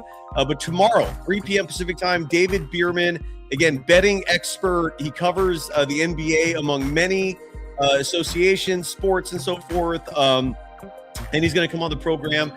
He has a show on the Believe Network, which we're both a part of. And it's been a while since I've had a gambling expert on the show. So we'll be talking some lines. And I'm certainly going to pick his brain on the fact that FanDuel can never settle on the Warriors win-loss total in terms of betting the OU on that. Which reminds me, real quickly, I'm going to check that out to see if it's been updated. Because the last time I looked at this, in terms of regular season wins, the OU for the Warriors was at 46.5. But this was before the Jimmy Butler injury. Now, they got a line. Now, where's my drum roll? Where the hell is my drum roll? There.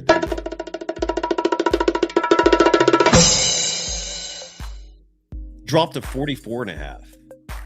Telling you, man, if you listened to me and bet that under when it was 46.5, you were all but set to collect on when's the final game of the season? It's April 12th. You would have cashed in 44.5. That's a trickier OU because the Warriors are currently 25-20, and it's just going to boil down to whether or not Kerr invests in Kuminga. I think that's what it comes down to. We'll see. Oh, the ride just never stops. It's entertaining. It's fun. Thank you, Professor. Thank you, sir. Asking the audience. And again, Barber. This is what needs to be emphasized here because you're mentioning that folks seem happier tonight following the loss as opposed to the win last game against Miami. It's a big picture concept, meaning the folks who are more excited about tonight are looking ahead. They're not just looking at like this exact moment. And there's also weight given to each of these games, right? Like putting up a fight, coming back against a Raptors team that's clearly far superior to the Miami Heat. Not to mention, like, we had no idea what the Kaminga situation was going to look like. Not to mention, Kaminga hadn't seen the floor in a month. And for him to just come out of nowhere and drop 20 like that, it's interesting shit. And it gives at least some hope that maybe the Warriors can still be competitive moving forward, even with Jimmy Butler out. But the biggest reason, again, why the winning 12 of the last 16 just did not move the needle much, you got to look at the strength of schedule. All right, like people last year, and Steve Kerr loved resorting to this and bringing this up. They're like, well, we finished the season winning 23 of 30. Yeah, against the worst teams in the NBA. We've gone through that schedule repeatedly. These wins are coming against Eastern Conference opponents and or teams that are just injury prone. They're missing like numerous star players. It's not impressive. It's not something to brag about when you're beating bad teams, right? Beat a good team, absolutely. To put it in perspective for you, over the last 16 games, my memory, if my memory serves correct, there was one nationally televised game, just one. And that was the Knicks. And I say that because it's going to be a nationally televised game if the opponent is relevant, if the opponent actually is respectable. You're not going to put the Warriors and the Hornets on national TV because no one gives a shit about the Hornets. You're not going to put the Warriors and Heat on national TV because no one gives a shit about the Heat because they suck. Point is, if you beat shitty teams, no one cares. And even though they lost tonight, they lost to probably the best team of this entire homestand. And at least they showed glimpses of what could be in the near future. Now, 3 weeks from now, if they're like still losing games like this, yeah, I'd say there should be concern again, and we'll see how it goes. But don't disregard what, like, the idea of hope for a fan base. Podziemski's not going to make anyone hopeful. Kuminga, you can hope for shit. There's upside. Like, the Warriors in this homestand beat Miami, Charlotte, New York, that one nationally televised game, and that was an embarrassment because they were missing Jalen Brunson, Mitchell Robinson. The Knicks just did not look like a good team. They beat a Portland team missing Denny Avdia and, like, one other important dude at least. They beat the Sacramento Kings. Okay. They beat the Bucks. Okay. They beat Utah. Okay. They beat Charlotte, Brooklyn, Dallas. Those are all the wins in recent history.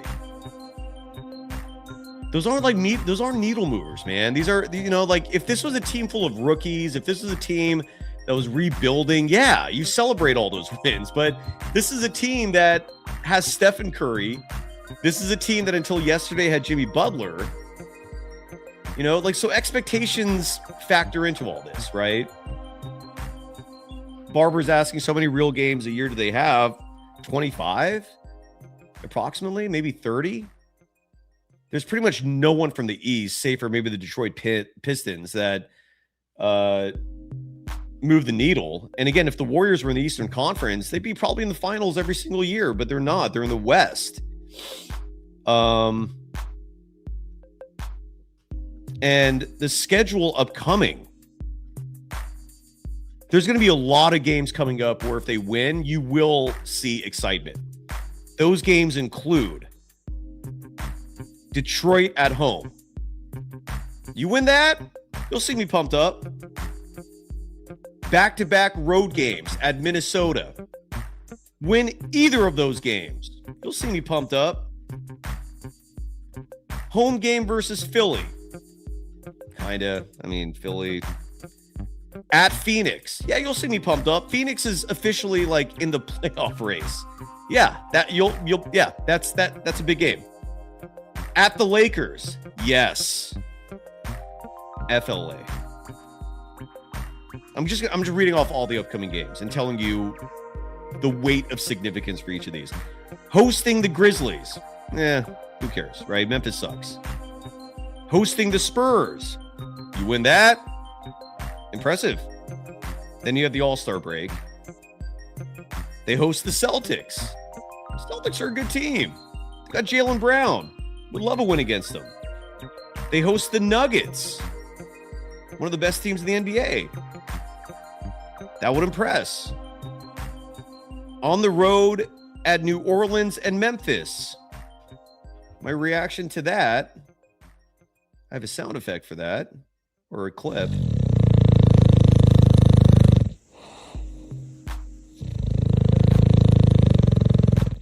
It's my dog, Bubba, by the way, and that is actually the sound of him snoring. True story. Then they're at the Lakers. Big game.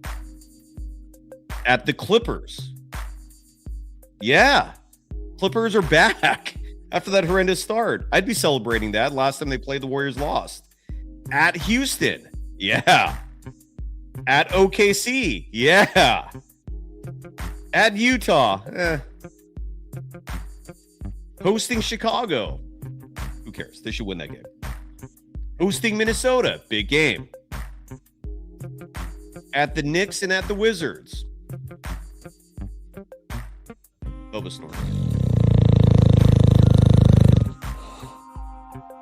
At Boston, big game. At Detroit, big game. So I guess there's two teams in the East that I respect. And again, this is all subjective, right? At Atlanta, you want payback for that, right? They came into your building, beat the shit out of you. Would be nice to get some revenge. At Dallas, no. Home against Brooklyn?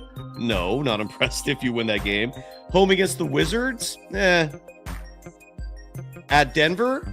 Now I'm excited if you win. Home games against the Spurs and the Cavaliers? Yeah, I'm impressed if you win, especially the first of those two. You host the Rockets. I would be impressed. You host the Kings. Not impressed. You host the Lakers. Impressed. At the Kings. Not impressed. And you finish up the season at the Clippers. Am I making more sense now? In terms of like the opponents that are considered tests for this team. They're like those opponents tell you how good your team is, right?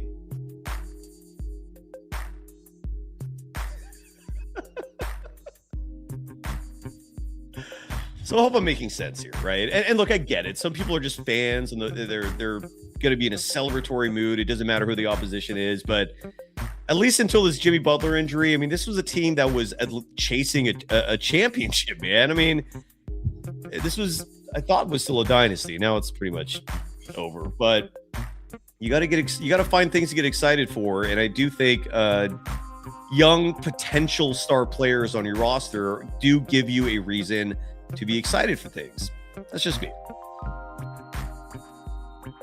Hope it made sense. But Abraham D. Leon is saying, what if they are the Kaminga Kings by then? You mean if Kaminga's traded to the Kings? I do not see that happening. I've said this before and I'll say it again, man. I do not see the Warriors trading Jonathan Kuminga to a Western Conference opponent. I don't see him getting traded, period, but that's just me.